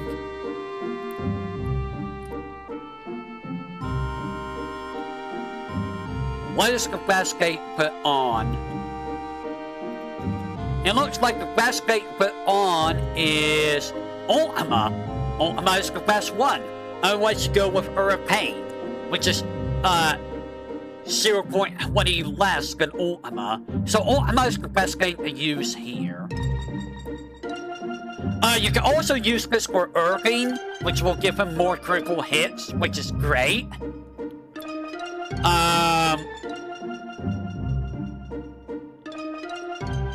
So yeah, if Ultima is the best for luck. So use this with Cell. Put Ultima on luck. Give him luck plus 50. Give him whatever you can for strength. Don't worry about HP as much. HP is not really a big factor for Cell, I feel. It's luck and strength. And that's what you do with Cell. Now with that, I would say that luck would be probably, B here. Maybe C here, because, like, ultimately, you're not really gonna put Ultima on luck. Ultimately, Ultima, get it? Haha. Because you're gonna be using Ultima for other stats, more than likely. But if you're feeling gutsy and you want Cell or Irving to do stupid damage, then you put luck plus 50% on. Mug! There's no steal. You get Mug, which is sad. That's profound sadness. It will do physical damage, regular attack, so you want to use Mug on a character with low strength, so you don't kill whatever you're trying to mug. And there are rare and common, mugs, or, steals, and these steals do change depending on if an enemy is low, medium, or high level. we'll get that when we get Bestiary, which is gonna be a fun time. Let me tell you, going through the Bestiary is gonna be fun. And it's the biggest thing that made me go, oh god, I really don't want to go into Final Fantasy VIII before I get. Mug, I would put as a A-tier ability though, because there's so very, very good stuff you can get from mugging. Keep in mind, if you mug an enemy, you will not get its item drop. It includes bosses, so if you want the boss item drop instead, do not mug them. Sometimes it's better to get the item drop over the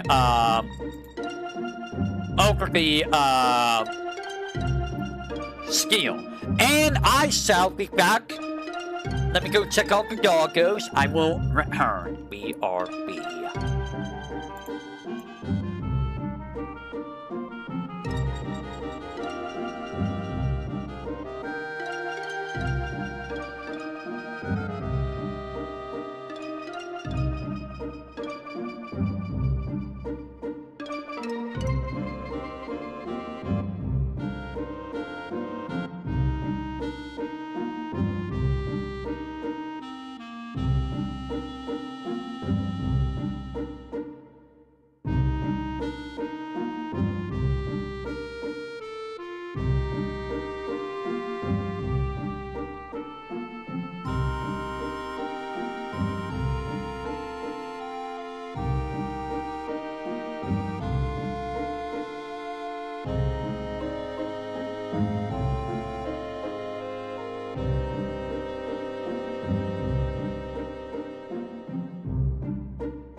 Haven't heard.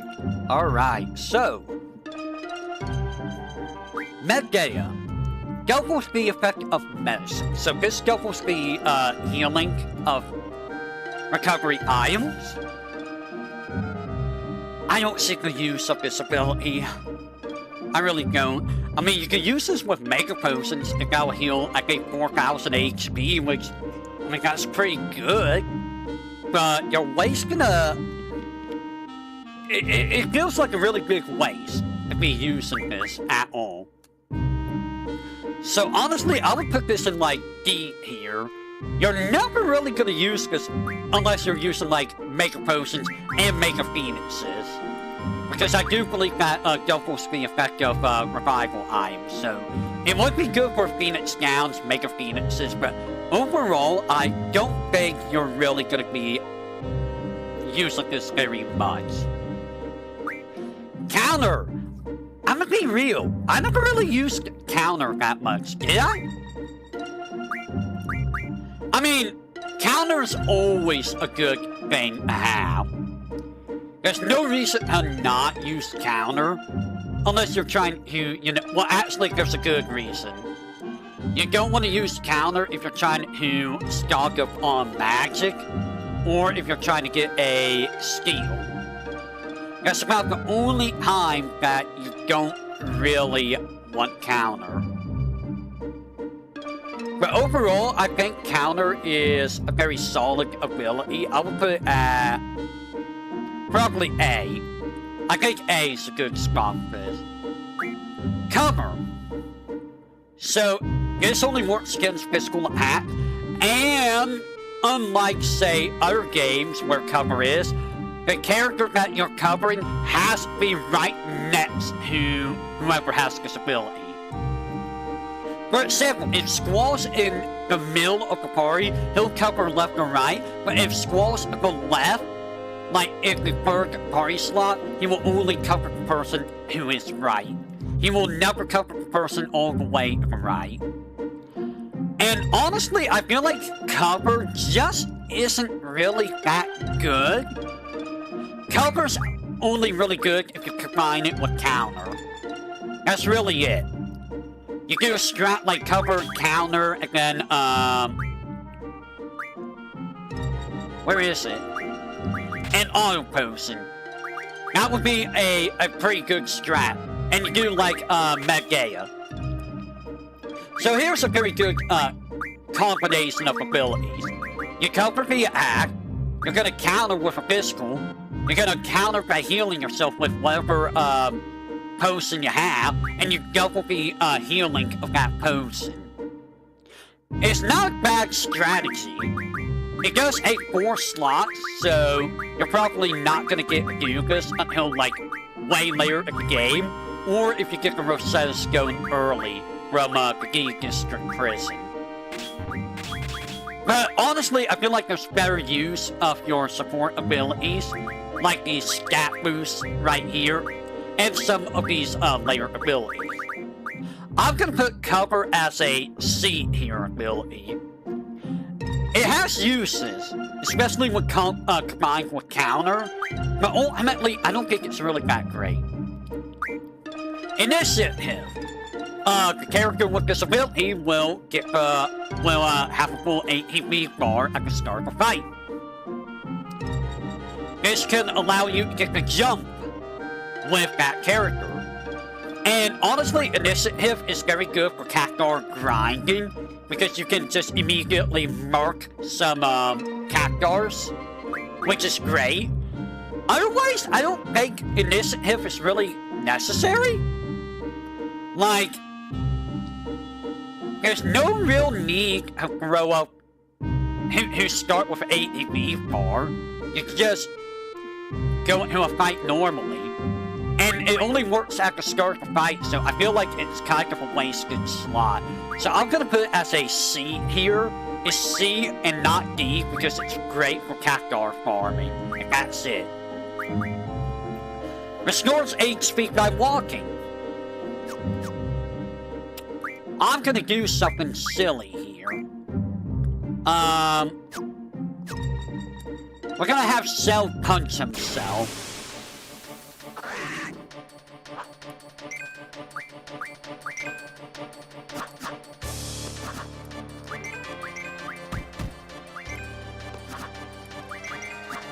Do I have evasion?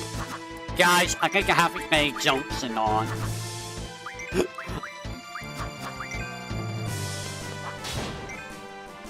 I think, so, here's that, right? Does he have VIII Junction on? If so, then, Guy's Basin's actually... Oh, wow. Okay, so he had 21%. Does luck factor into evading? So let's see if this works when you're dead. He has 0 HP.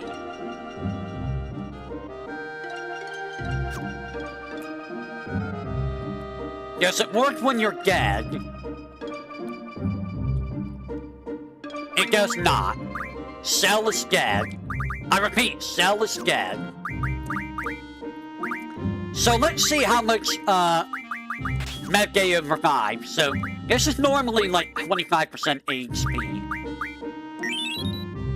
It does not seem to affect Phoenix down. Unless that's only in battle. So move HP up, at 659. 663. I hook a single step. So yeah, I mean, you can get HP back quickly with that, but is it really worth wasting an support slot for that? I don't think so. There's a few Final Fantasy games that have this. It's usually part of the cat spell or Hintanaculum. Do not look that up, you will be scarred for life. I never saw the point of this accessory or ability.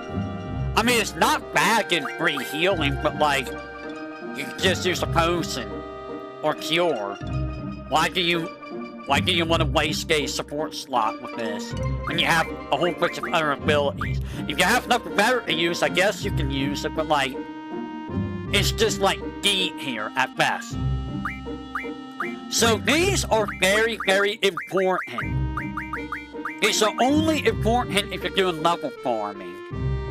Which, I mean, there's no real reason to do level farming, but if you're doing level farming, these will help a lot. You want to do this when you have four ability slots, and you're gonna have to pick which of these 5 you want. I would honestly go with these, just because they're the harder ones to get up. HP's not hard, really. But if you're gonna do level farming, be sure to have these on. Because these are permanent. Now, aside from that, only specific GFs will have these abilities. If you want them all on one character, you're gonna have to put all of those specific GFs on one character. And that could be a major pain in the butt. Because that's probably gonna limit your other characters a lot. And if you don't want the other characters to level up too, you're gonna have to kill them off and solo with the character with all of this stuff. They're not bad abilities. They are probably gonna take up your support slots forever until you get to level 100.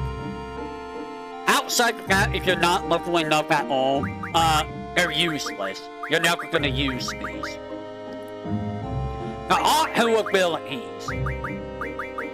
Auto Protect, Cell, Reflect, and Haste. Of these abilities, Auto Haste is the king. Auto Haste is broken. Haste is absolutely broken in this game. Haste is always broken, but it's stupidly broken in this game. Like, stupidly broken.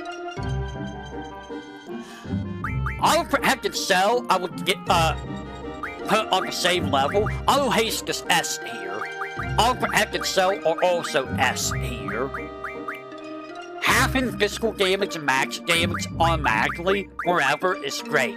You're probably gonna have all 3 of these abilities on at all times if you have them on the same character. And then you're probably just gonna, you know, put on whatever else you want. Honestly, you're probably gonna put on, like, a big old stat booster like HP plus 80 or Strength plus 60. Those are probably gonna be your big abilities for endgame. Or Reflect, I'm gonna be real, I don't think Reflect is ever a good idea. More often than not, it's gonna hurt you. Now, Auto Reflect might be better if you're using Recover and Revive. I don't remember if those get reflected. However, you're never gonna get like Aura on that character, which is bad. You want to have Aura. So, Auto Reflect is kind of like a C here. Also, a lot of spells at end game are gonna be AoE anyways. You're gonna be seeing a bunch of whole Ultima, Hornego, Quake, Gemi. You're not really gonna see like Paraga, Blizka, Funka, Humags, and by that point you can just reduce elemental damage, so like, Auto Reflect is kind of pointless. Auto Potion. I never use Auto Potion. Final Fantasy IX is the only time where Auto Potion is valuable, and that's only with Auto Haste and Auto Regen. In this game, you don't really need Auto Potion. Now, if you're going with only Mega Potions or X Potions, then Auto Potion is pretty damn powerful. But otherwise, like, you're wasting items for nothing, probably. I would put this at C here. At least make it so that whenever you use double or triple, you only use one of that spell instead of 2 or 3. I'm gonna be real.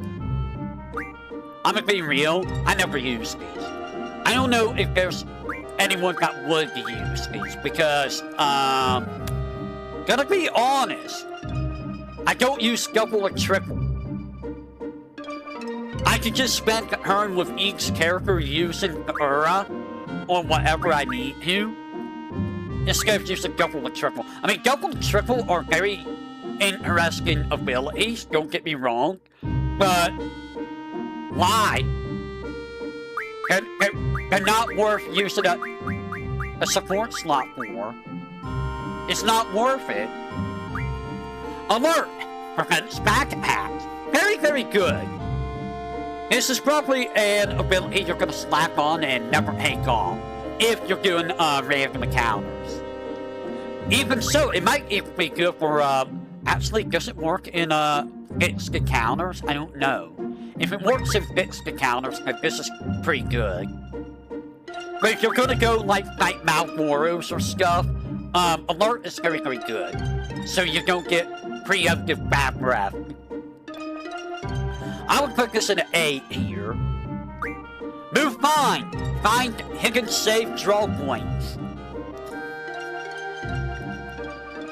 Can I just say, having hidden save points and hidden draw points is kinda not a good idea. It's kinda... I understand they did that so that you would use this ability, but like... I don't know, man. I'm not a big fan of Move Find, especially save points. Why are you making save points invisible? Like, there's a save point right before Ultima weapon, but it's invisible, and you wouldn't know that unless you have this. And it's just like, bro, that's dumb. That's really, really dumb. Like, why would you do that? This is a C tier ability, simply for the fact that, like, why? Encounter Half is superseded by Encounter None. And if you're playing like a Steam person, Encounter None means nothing. Because you can just earn random encounters off anyways. So, that just makes Encounter Half, Encounter None useless. But if you're playing without, you know, seeing like that, Encounter None is very valuable. This is an S tier ability. Simply because leveling up is not a very good idea in Final Fantasy VIII. And, I'm gonna be real, you get random encounters quite frequently, I feel. And the fights get very, very tedious, especially if you're trying not to level up. It's just like, please, just let me go on. I just want to move on. This is very good if you want to do just story stuff. The game's long enough without encounters.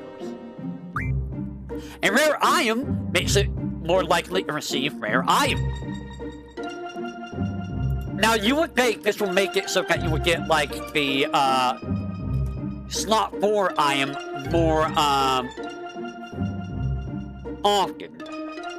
However, this ability is not as valuable as you think it is. So, here's what happens. Without rare items, there's 4 item slots. Slot 1 has a 178 and 256 chance of dropping. Slot 2 is 51 over 256. Slot 2 and 3 slot 2 is 15 over 256, and slot 4 is 12 over 256. Now with rare item, are you ready? Slot 1 goes from 178 and 128, so it's 50%, I believe. Slot 2 goes from 51 and 114. That's a big boost.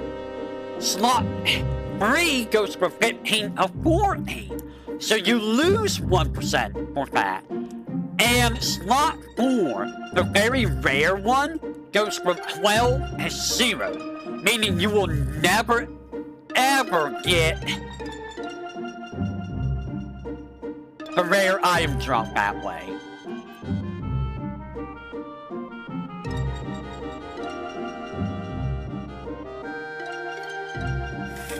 So,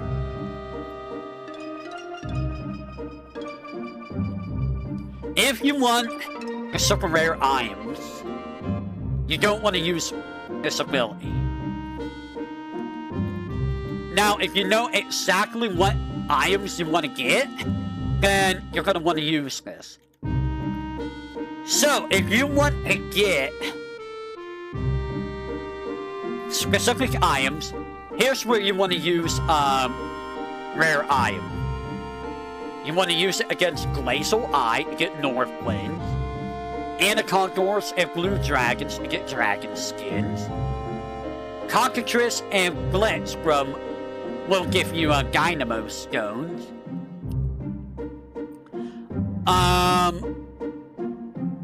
Wendigos give you Strength Love. Grand Mantises will give you Water Crystal. Mesmerize will give you Life Ring. Ruby Dragons will give you Energy Crystals, but you're better off fighting El Noils. Behemoths will give you Giant's Ring. Hexadragon will give you Inferno Bane. Creeps, Forbidden, Imp, and Malboro will give you Curse Spikes. Horamas will give you Moonstones. Rexors will give you Star Fragments. Herpons give you Healing Mail. And Ryzen and Lunatic Pandora will give you Strength Up.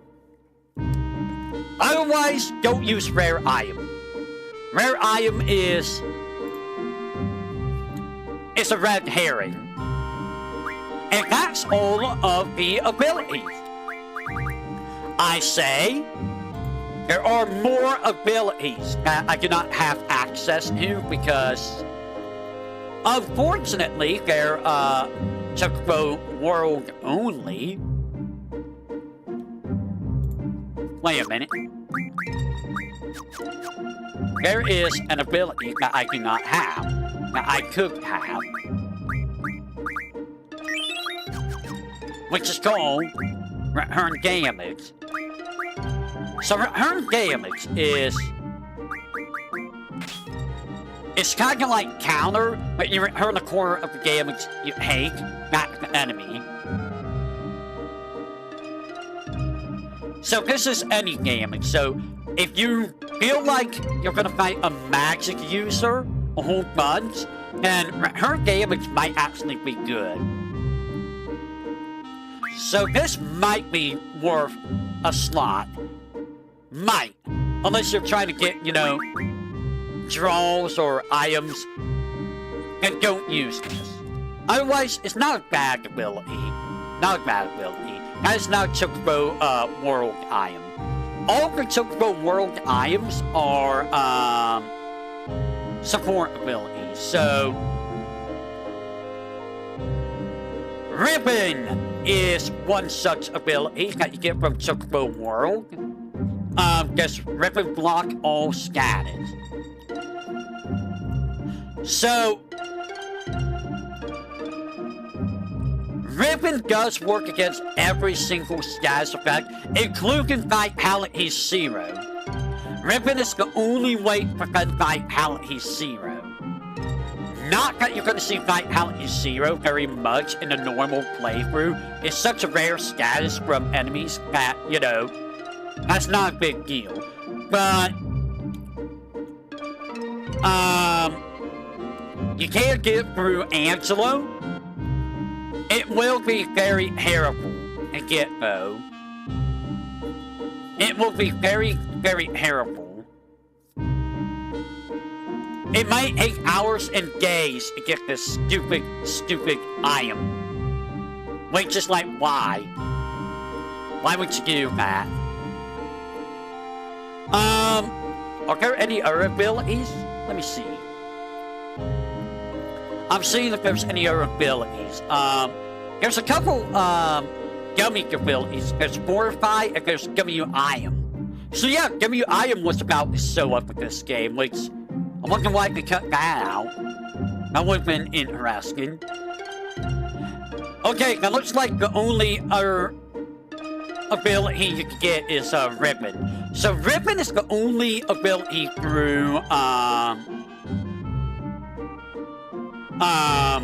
Chocobo World that you're gonna have problems getting. You can get Hungry Cook Pots through, Chocobo World as well. That's how you get the, Devour ability.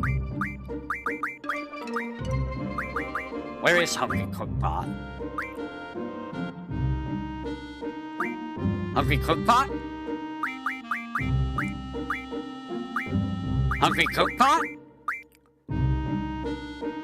I guess I don't have Hungry Cook Pot here.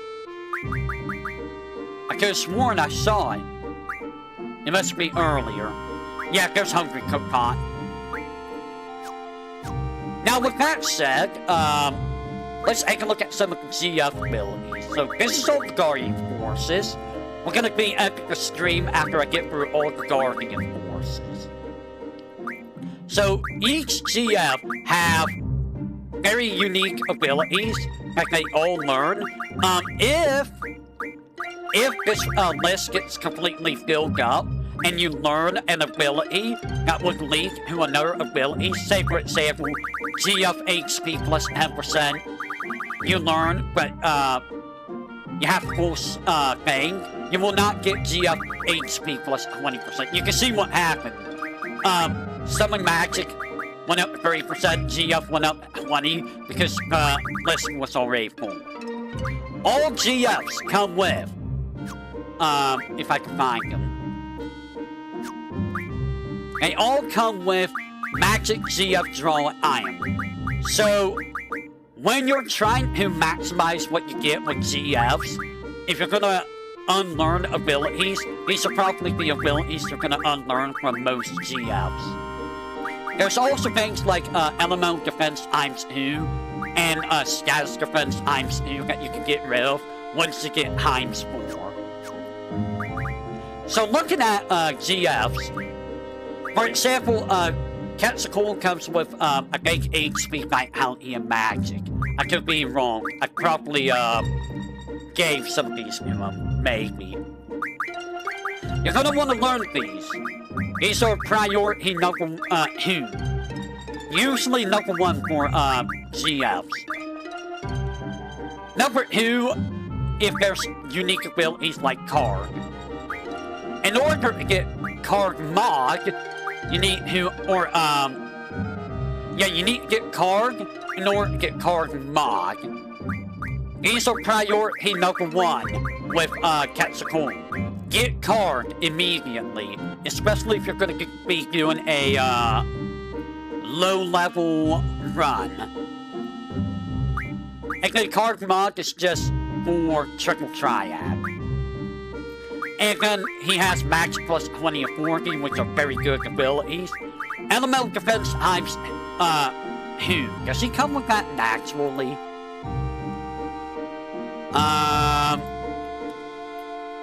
I am going to see about...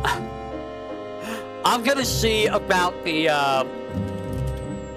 default abilities, because I'm gonna be real, I think some of these are not the default abilities.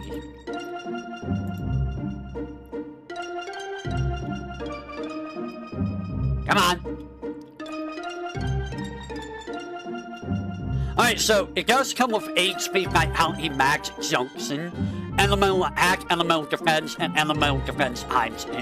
So get Elemental Defense and Elemental Defense times 2 after you get card mod, Thunder Magic, and yeah, that's it. Learn Mid Magic Refine as well, just so you have it. Otherwise, if you don't learn it, you cannot get it anywhere else. Any of the Magic Refine abilities, those should be priority number 1 as well. For Quetzalcoatl, it should be a card mod. And then go for Thunder Magic and Mid Magic. And then go for HP Vitality. Gonna go for Elemental Defense. Most GFs will also come with Summon Magic 10, 20, 30, and GF 10, 20. Quetzalcoatl does come with only GF 20. Never mind. Also, make sure to learn Boost on all GFs.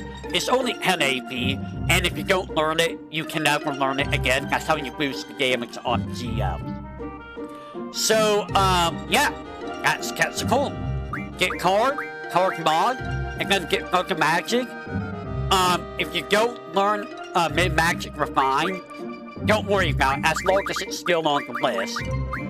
After you get card mod and Thunder Magic Refine, you can either learn Mid Magic Refine, or alternatively, get HP and Vitality.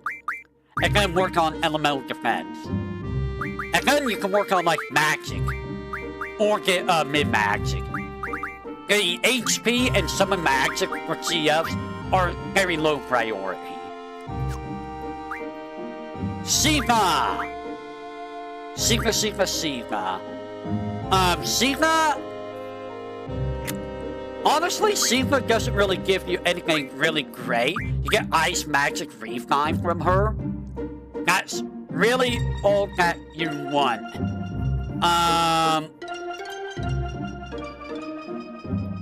Aside from that, Secret comes with Strength, Vitality, Spirit. She already starts with Spirit, so if you want Spirit, give that to her.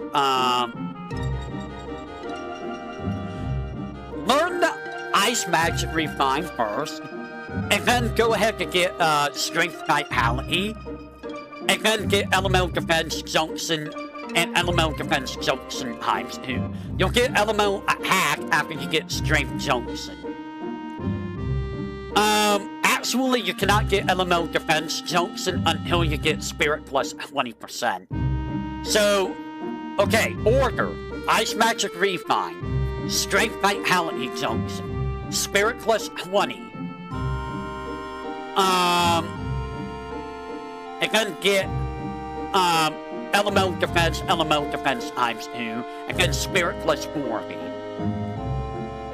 If you want to get all of the abilities, make sure Shiva gets a level 10, so that she gets Goom. She's the only one that's going to give you Goom. And you want Ice Magic Refine early on, because you can get, Water Crystals, which give you 50, waters per, Water Crystal. Which is very, very powerful early on. I would highly recommend doing that. And then Ifrit.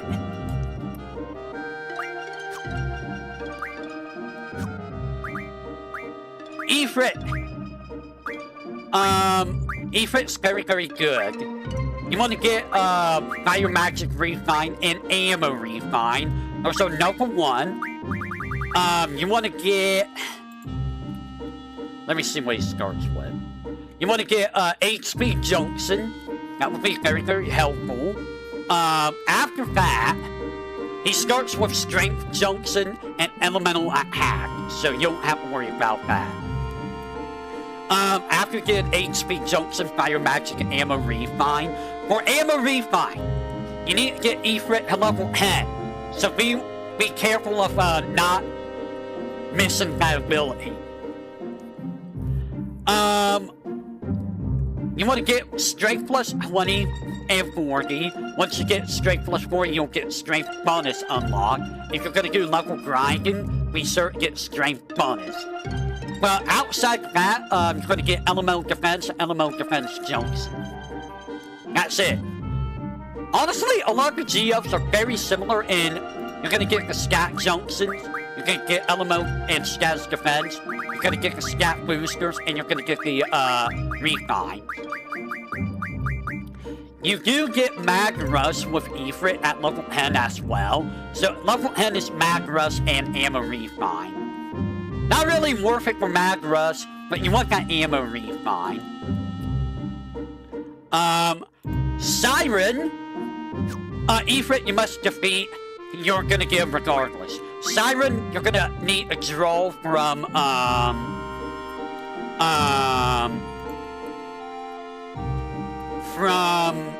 Elveret at Golan.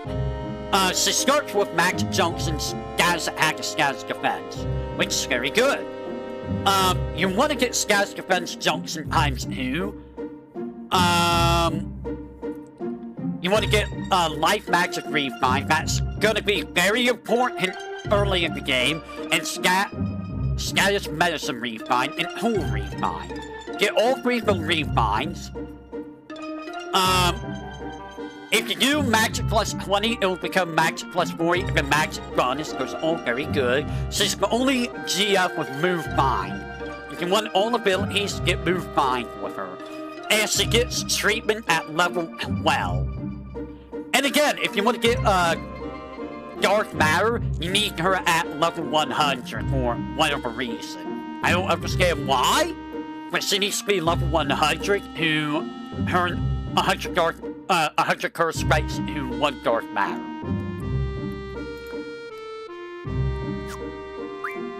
Brothers! It's an optional fight in Tomb of the Unknown King. They are very, very good. Very, very good. They start with HP Junction and HP plus 20%. So if you want a lot of HP, these are your go-to guys.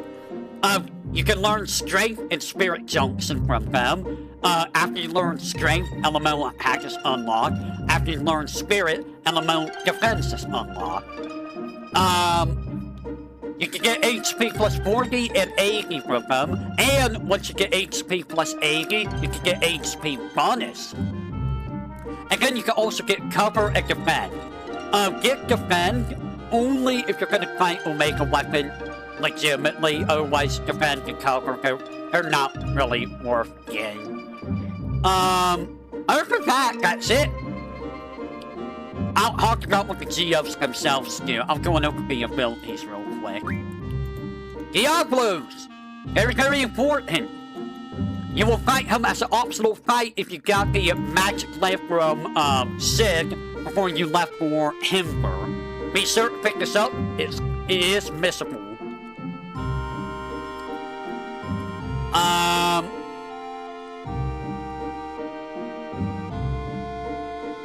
Let's see, what does Diablos give you?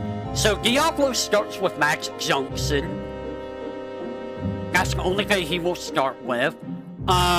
You will want to learn Status Magic Refine and Time Magic Refine. Those are very important. You will want to learn Encounter Half and Encounter None. Those are very, very nice to have. He also gets HP plus 20, 40, and 80. You must get HP Junction first in order to get those, though. He also teaches Mug, so that's one of the only characters to give you, or GFs to give you Mug.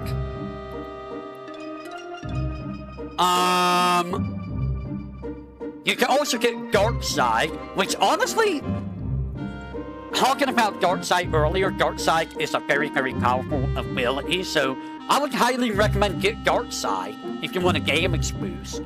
Hit Junction, don't even worry about it, it's not really that important.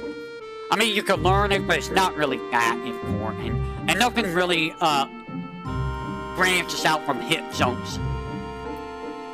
Now, Carbuncle, you will be able to draw from Iguanians in Gelling City, or if you missed it from there, you can get from Kriska in Ultimisia's Castle. If you missed Siren, you can get her from Tri-Point in Ultimisia's Castle. Unlock the GFs if you missed drawing, you can get from Ultimisia's Castle. Now, Carbuncle, we'll start with Vitality Junction. That's the only one that it will start with. You can learn Status Defense, which will branch out the Status Defense too. Carbuncle is very important because it gives you ability times 3, which is very, very good. Lets you equip 3 support abilities. You want Recovery Medicine Refine, HP plus... you want HP Junction and Magic Junction, obviously. HP plus 20 of 40 or branched out from HP Junction. You want Vitality 2040, and you will get Vitality bonus after you get Vitality 40. If you want Auto Reflect, you need to learn Counter. But, I mean, Auto Reflect is kinda not that great, honestly.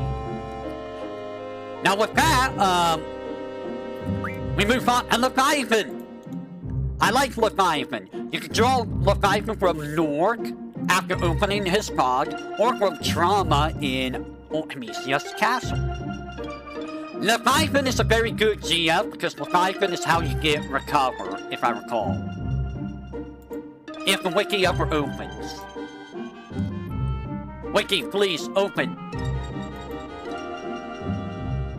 Wiki, please open. There we go. Alright, so with Leviathan, you will start with Spirit Junction. You can learn Magic Junction. After you learn that, you'll get unlocked Elemental Attack. You can also get Elemental Defense Junction times 2. Recover is a must-have ability. You want to get Support Magic Refine. Once you learn that, you'll unlock GF Recovery Medicine, which you might as well learn it. You can get Spirit plus 2040 and Spirit bonus. You can also get Auto Potion, which, I mean, Auto Potion. But the big thing here is to get the Recover ability and Support Magic Refine. Those are the big things to get from Leviathan and GF Recovery. Pandemona! You can get from drawing for Fusion at Balan, or from Red Giant in Ultimisia's Castle. Pandemona starts with Strength Junction, Elemental Attack, and Elemental Defense. You can get Elemental Defense times 2, and you can get Speed Junction. Get Speed Junction. That is very important. And once you get that, you'll get Speed plus 20 and Speed plus 40. So yeah, if you want to have very high speed, get Pandemona, the Speed Junction. In addition, you can get Strength plus 20 and 40, Initiative, and Absorb. Although, who's gonna really use Absorb? Let's be real. Nobody's gonna use Absorb. Cerberus, or Kerberos, you can get by fighting him in Galvadia Garden, or you can draw him from Gargantua in Ultimisia's Castle. Cerberus is very important. He will start with Strength Junction and Hit Junction and ability times 3. Now, if you want expend 2 times 1, Cerberus must be at level 30. He must be level 30 to get this. As you can see, I didn't know it was level 30 for this. Interesting. Most importantly, he has speed jumps. You want speed jumps. Why? You get speed plus 20 and 40. Okay. That's very good. However, once you get speed plus 40 learn, you'll be able to learn auto haste. Cerberus is what you want on someone like Squall or Cell. Just because auto haste is great. You can also get alert, which is very, very good. You can learn Magic Junction, Spirit Junction, Skaz Attack, and Skaz Defense. Oh, unlock Skaz Attack. You learn Magic Junction. For Skaz Defense, it's Spirit Junction. Once you get Skaz Defense learned, you'll get Skaz Defense times 2.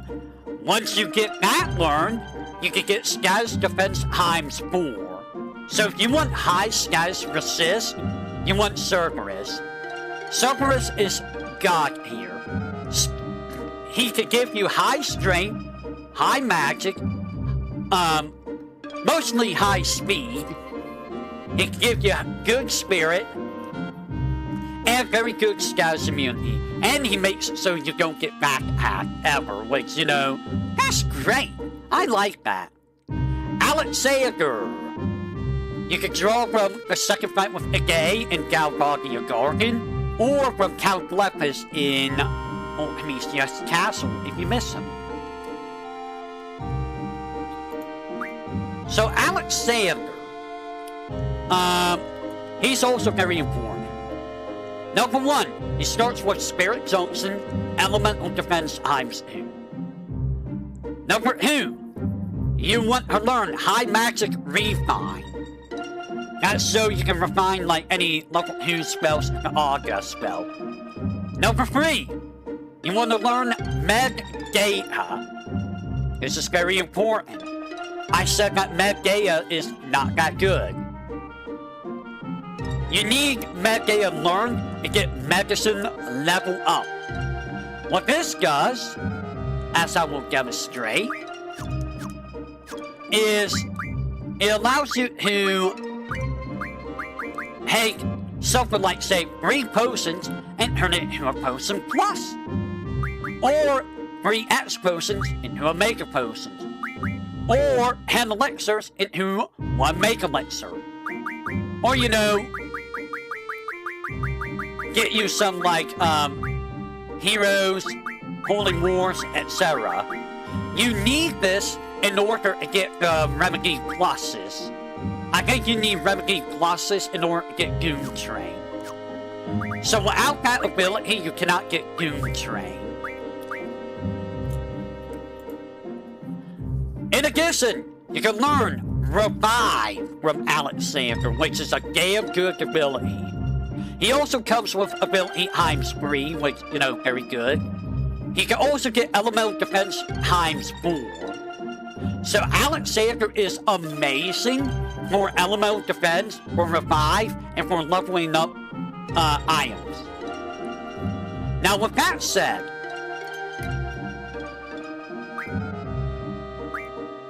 Doom Train. You must get the Solomon Ring at Here's Point. And then you must have 6 remedy pluses, 6 steel types, and 6 Malvor tentacles in order to summon Doom Train. Doom Train is very, very important. Very important. Okay, so he comes with Elemental Attack, Status Attack, and Junk Sop. Junk Sop is very nice because it allows you to remodel stuff at any point. And this is very important on Disc 4 when all stops are basically locked out. What makes him very important, aside from Junk Sop, is you can get Dark Side, which I talked about being very good. Auto Cell, which is very good. And Forbidden Medicine Refine. I will go over the refines in a little bit, next time. In addition, you can get Elemental Defense and Status Defense ×4 on the same GM. That's really damn good. That's exceptionally good, guys. You have no idea how good that is. Other than that, I mean, you know, he's an okay GF if you're gonna use him, but like, Jump Shop, Auto Cell, Dark Side, Forbidden Medicine Refine, those are all very, very powerful abilities. Bahamut! You must fight Bahamut at the Deep Sea Research Center in order to get Bahamut. Bahamut is amazing, as always. He comes with Ability ×4 and Forbidden Magic Refine. Both very, very powerful abilities.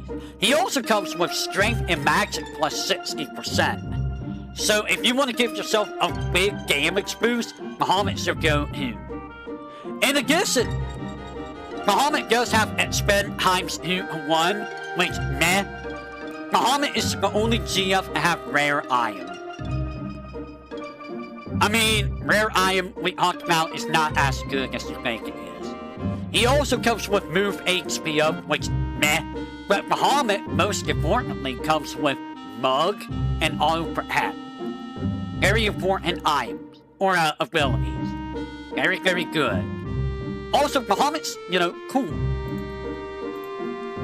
Cactuar! You must defeat on Cactuar Island. Cactuar is very, very good.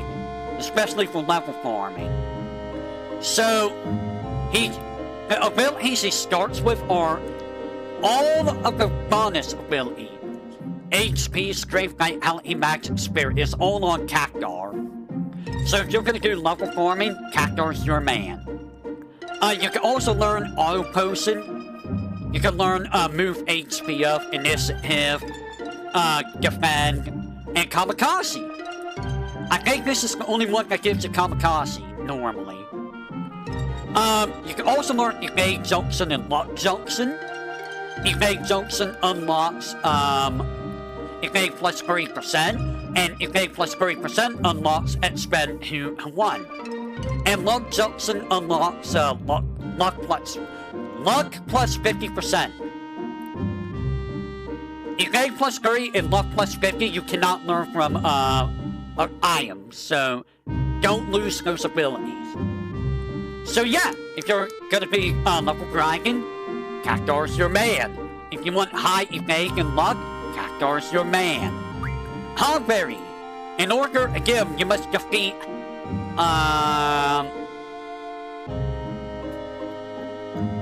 you must defeat 16 Hogberries?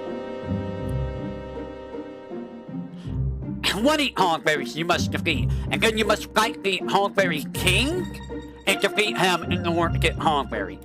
Hogberry is a must-have GF. If you don't have this, you need to get this guy. He will start with level up, level down, do not lose these abilities. Evade plus 3, luck plus 50, do not lose those abilities. You can learn Move HP up, Initiative, and Auto Potion, which, meh, but most importantly, the reason why you want Hogberry. You want to get Haggle, which halves the cost of items from shops. Sell High will unlock after that, which will give you the ability to sell items at double their sell price. And then you can also learn Familiar, which adds more items to each shop. That's the only way to buy some items in shop. And Call Shop unlocks after you get Familiar. Meaning, you can just call a shop that you have this in. Which is very important. Because, on disc 4, you cannot go to any of these songs. Now, I do believe you can go all the way down here. I did not go to every single song in the game. But the important one you want to go to are, him for Pet Shop. So that you can get, access to these things. And you want to get to all the songs from Esther.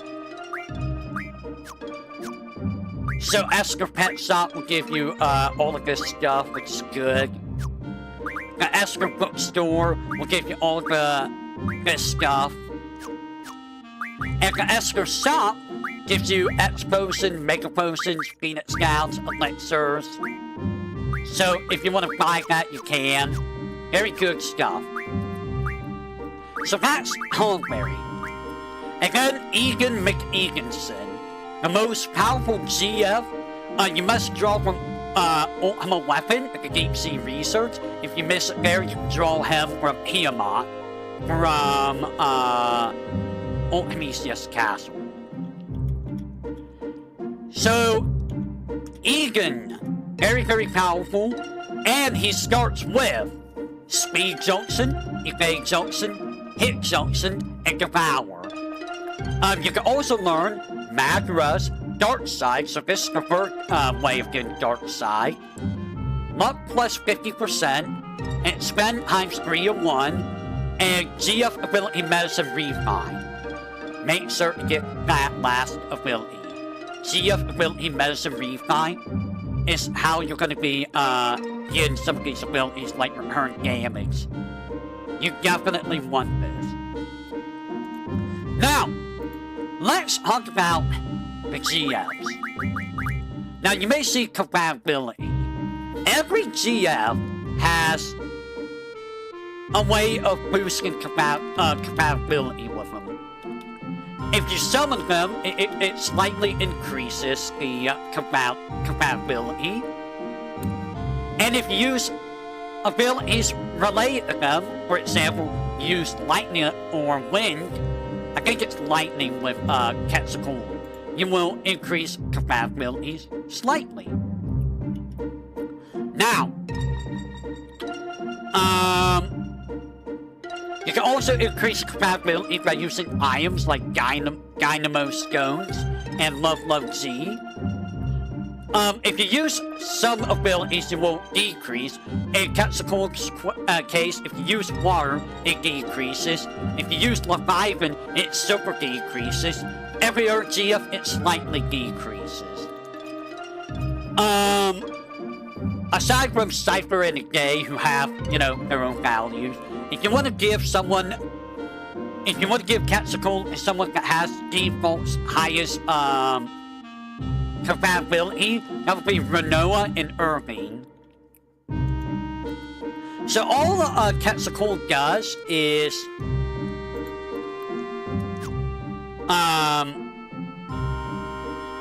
lightning elemental damage. How about I show off the GFs? How's that sound, guys? Let me show off the GFs.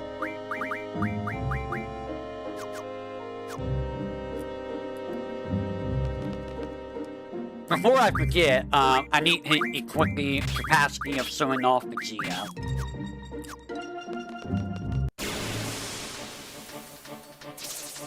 Alright, we're gonna horn trick this poor bug. So, Quetzalcoatl.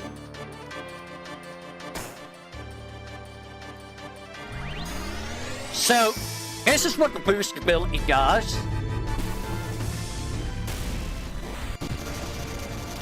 Really?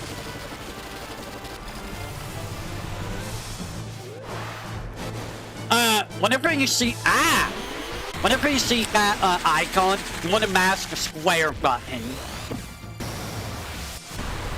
And if you mash it when it's not at scout, it will increase it. If you hit when it's at scout, it will put you at 75. 75 is 75% base damage. The higher the number, the higher the percent extra damage you're gonna do. So that's Quetzalcoatl. Now, let's take a look at Shiva.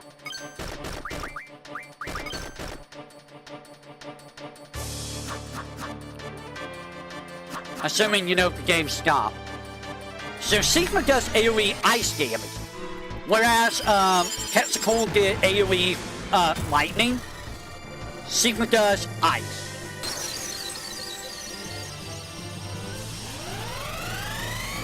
I feel like it's harder to boost damage in this person. Sigma's okay. The thing is, you're not really going to summon GFs very much. And if you want to increase compatibility with Siva, you're going to be using ice. Do not use fire with that character because she hates fire. And don't use Ifrit. Alright, next up is Ifrit, who's going to be the polar opposite of Siva. You know, use fire to boost compatibility. Don't use ice. Don't use Siva. You can give him ball fragments, red fangs, etc., etc. Alright, so let's go ahead and take a look at Guy McGuy.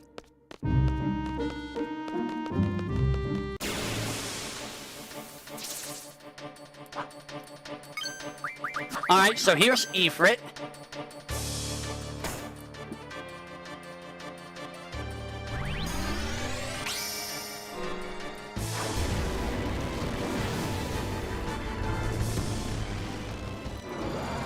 Ifrit is AoE fire. Yeah, I feel like it's a lot harder to get the boost up. Is it just me or is it harder to get the boost up in this version of the game? So that's Ifrit. So our next GF is gonna be Siren.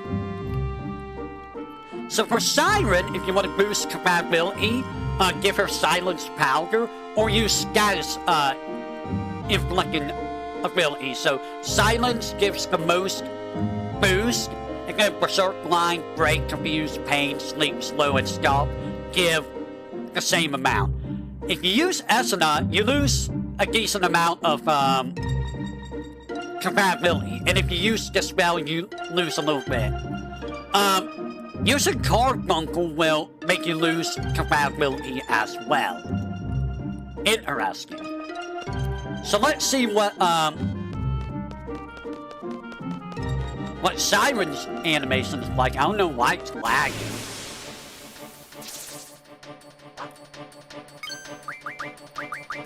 Go Siren!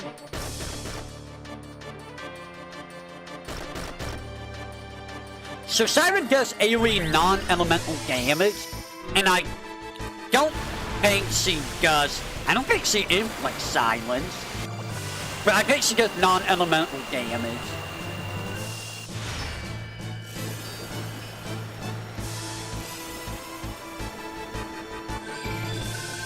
Damn, you can really boost her.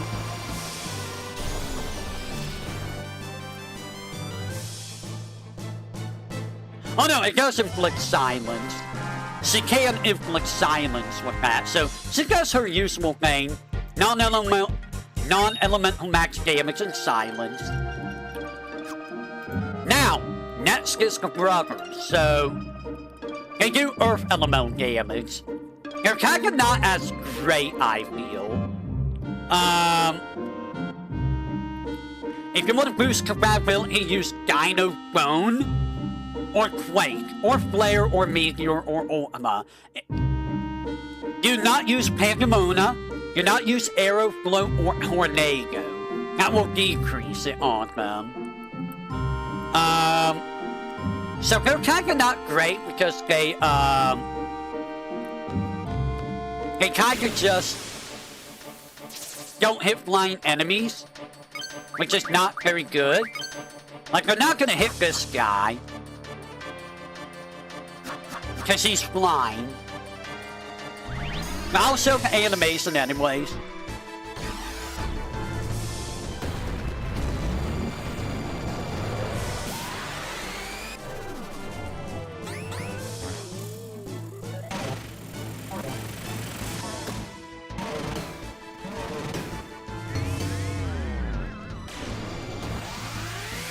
Whee!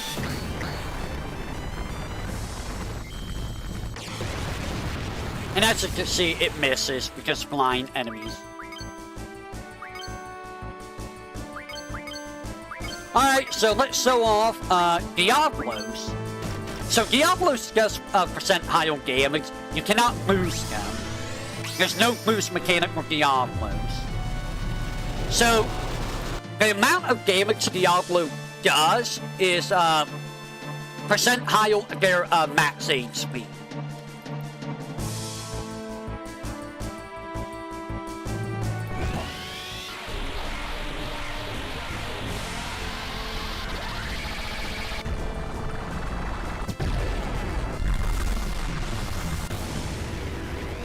It's such a cool animation.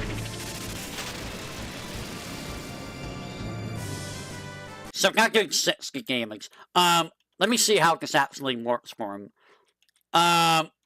It's based on his level.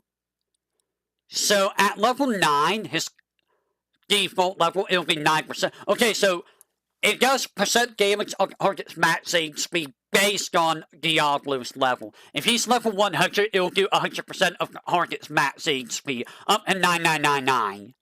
If he's level 50, it'll be 50%. So that's how Diablos works. The higher his level, the more percent damage he'll do. If you want to boost compatibility, give him Skill Orb, or use Demi, Flare, Meteor, Ultima, and avoid using Esuna, Protect, Dispel, Sell, or Reflect. Now with that said, the next one's going to be Carbuncle. Carbuncle just does Carbuncle things, cast Reflect on the higher party.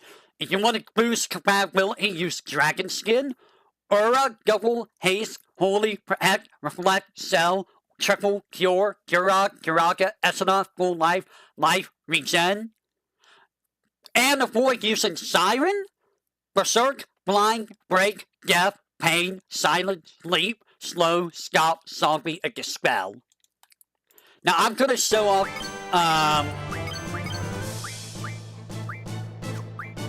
Carbuncle. There is no boost animation here.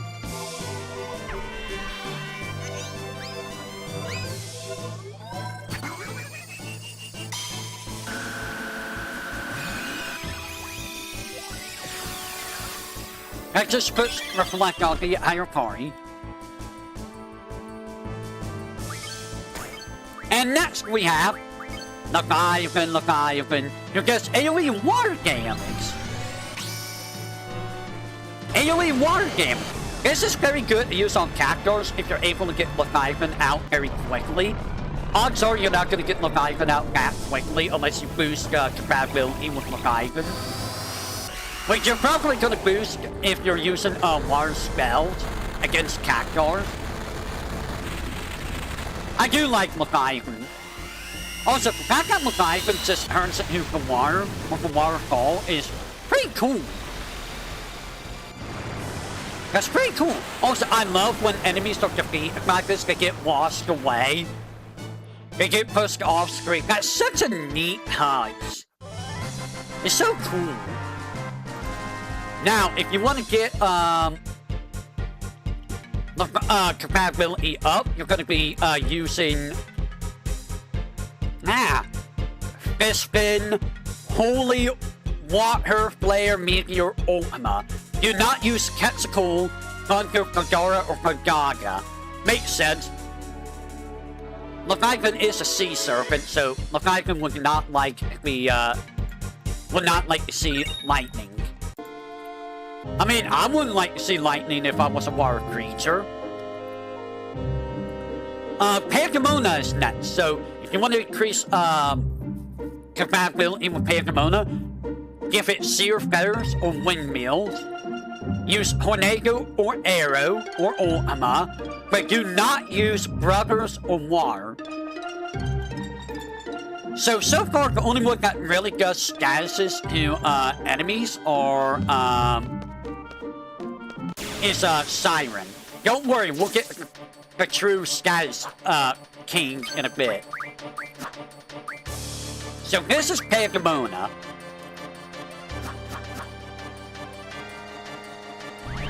Tornado Zone! Instead of Tornado Clones, Tornado Zone!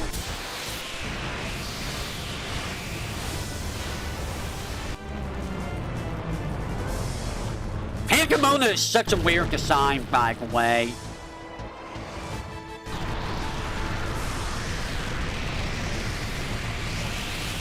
Pangamona is so weird.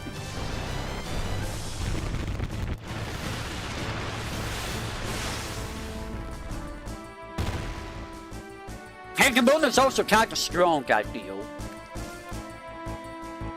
So that's Pangamona. Now Cerberus. Cerberus, all Cerberus does is give Kapari double and triple. That's it. If you want compatibility with Cerberus, use Dragon Fins, triple, double, haste, aura, dispel, SNL, protect, reflect, sell, ultima.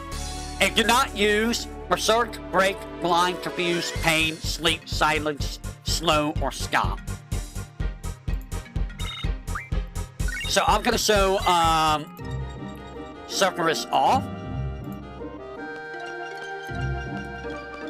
And then I will show off Alexander, who does holy elemental damage.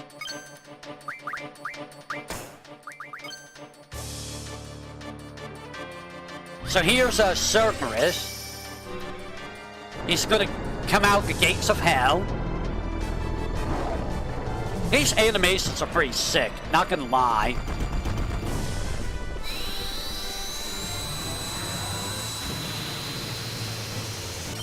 Also, why is it called counter rockets? That's a weird name for an ability that gives double triple. And then we are gonna be doing Alexander. All Alexander does is holy elemental damage to all enemies. But it's pretty sick. It's pretty sick looking.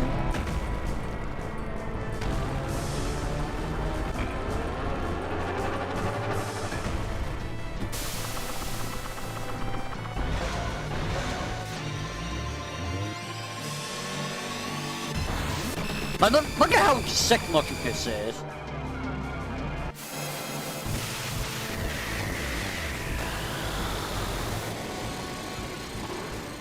And if you want to boost your compatibility with Alexander, you're going to be using Moonstone,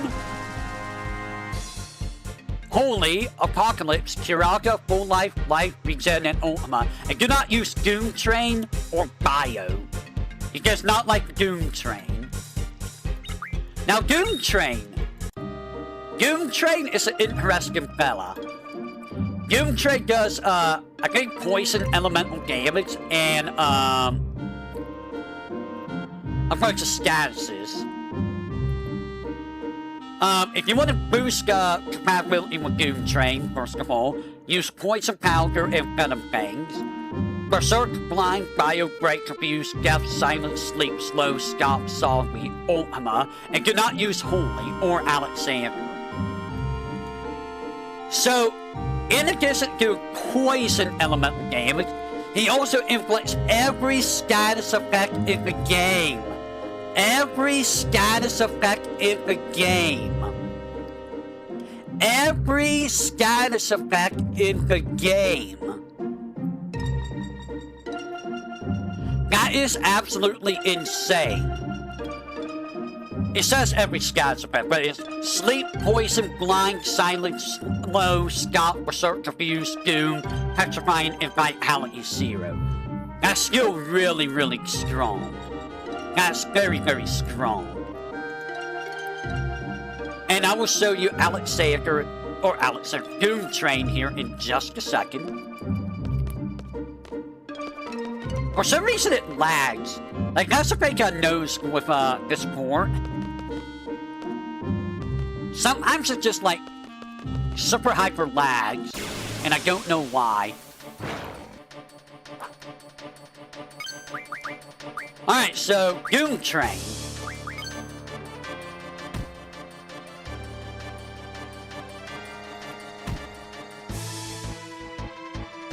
Runaway Train. It's such a sick animation, man.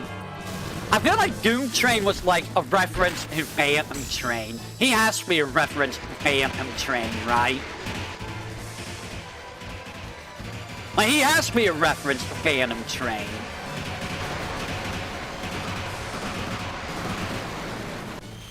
Choo-choo!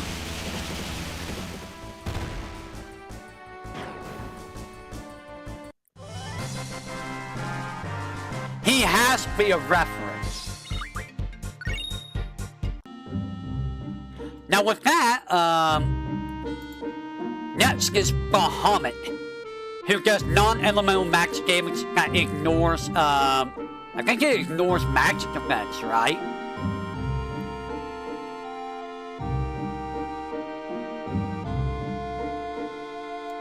I don't know if it ignores magic effects or not. It ignores the target spirit stat, so it's very, very strong. You can increase compatibility with the Shaman Stone, Flare, Holy Meteor, Quake, Tornado, Ultima. So the only way to decrease it is by using every other GF, except Bahamut. That's it. So let's show off Bahamut.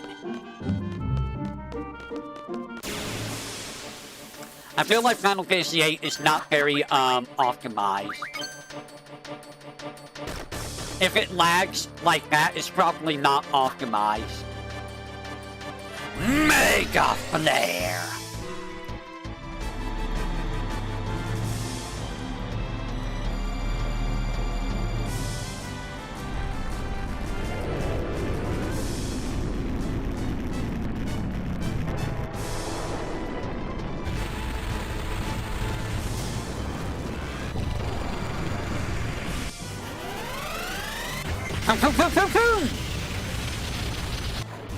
Bahamut's always been cool.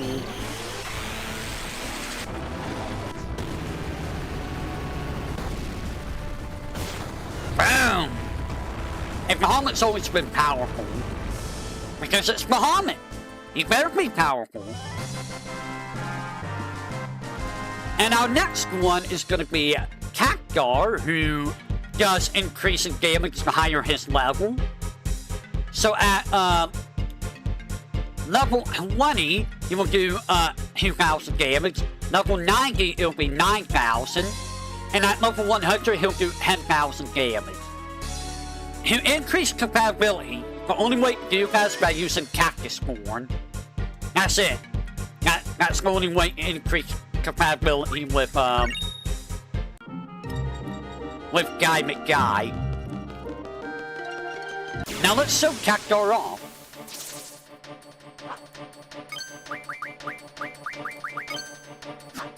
Aha! Aha! My evasion! Okay, evasion actually seems to be broken. What the hell? You cannot boost this.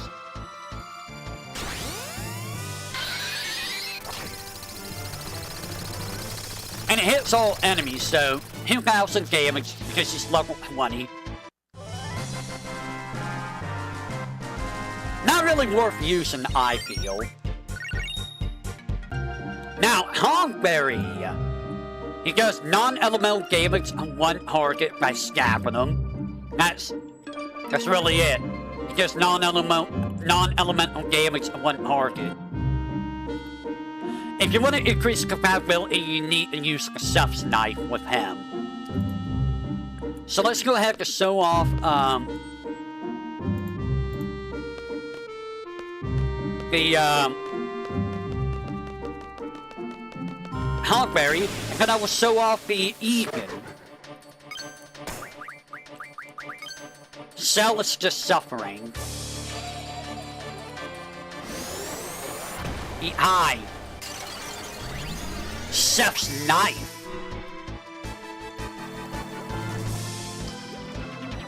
Imagine seeing that, just like, oh god, that's popping up from hell. A hellspawn is coming.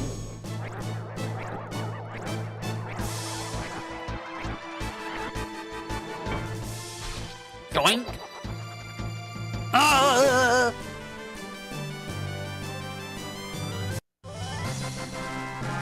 And that is Hogberry. Now, before I go over Egan, let's take a look at Egan, shall we?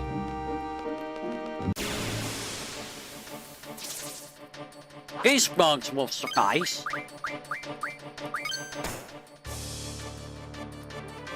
Eternal breath! Hate that, bugs! Oh.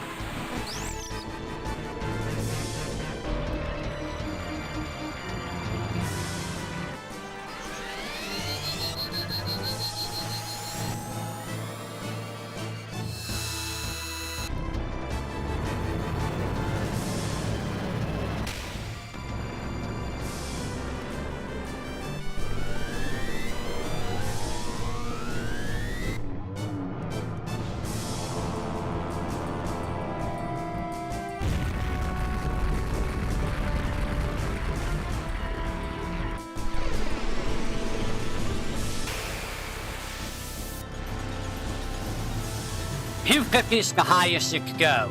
You get more than enough time to get to $250. So how much damage do you think these bite bugs are gonna eat? This is such a sick animation, dude. So sick. Egan's like the only GF worth summoning, I feel. Look at that, dude. Just sends you right into freaking Cosmos and then blows you up. 27,000. Egan's not fully powered up here. That's 27,000 with Egan. 27,000. What level is Egan? Egan is level 31. Level 31 Egan, guys. Level 31 Egan. That's kind of disgusting. Now, if you want to increase your compatibility with Egan, the only way of doing that is with, using Flare, Holy Meteor, Quake, Tornado, Ultima.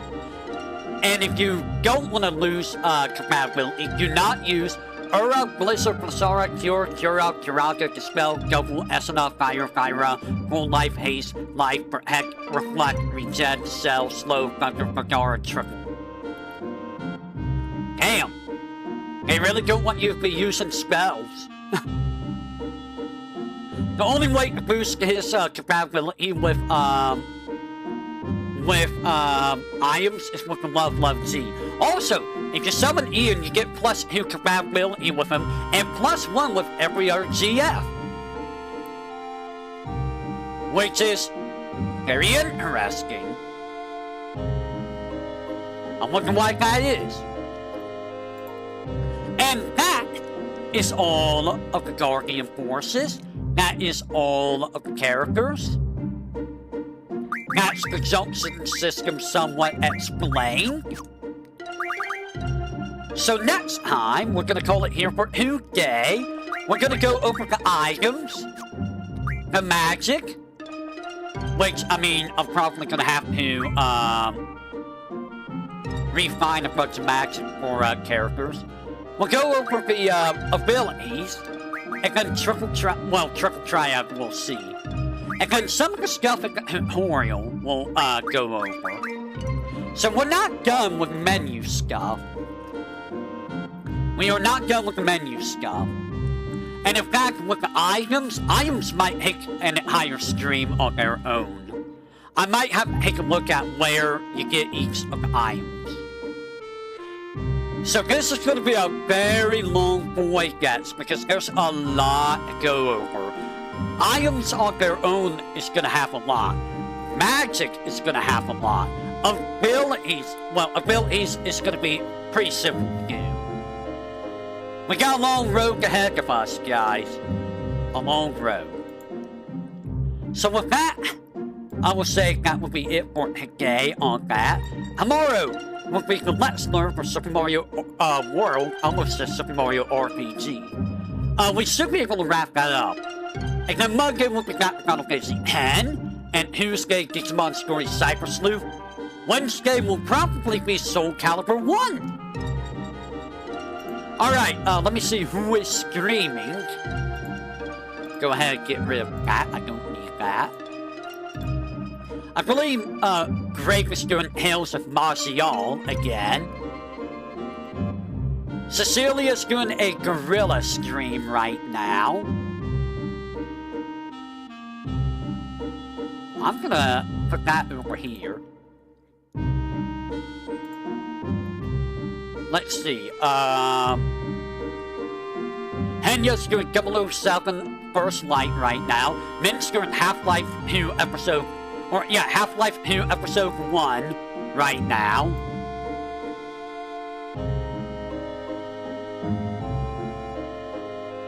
Sakura's gonna do her Sakura morning at 9 p.m.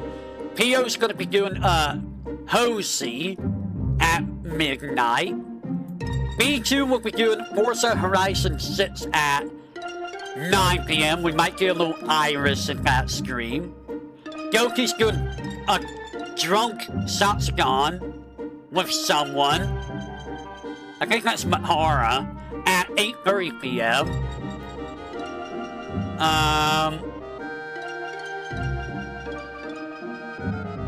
I'm not seeing anything else at the current time. Yeah, I'm not really seeing anyone else doing anything. Scarl's probably doing something. I don't know what Scarl's doing. Scarl's always doing something.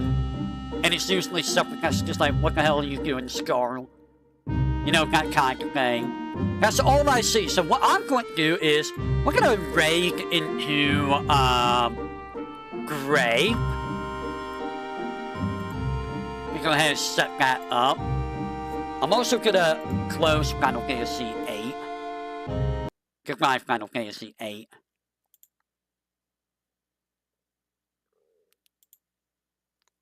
Alright. Looking for... There we go. Gonna go over to... Grave after we're done. Alright, I will say... Until next time, everyone, whatever that may be, you all have a great rest of your morning, afternoon, evening, night. Holding didn't steal that from anyone else. What are you talking about? And I will catch you all on the flip side of the void. Take care, have a great rest of your day, and or night.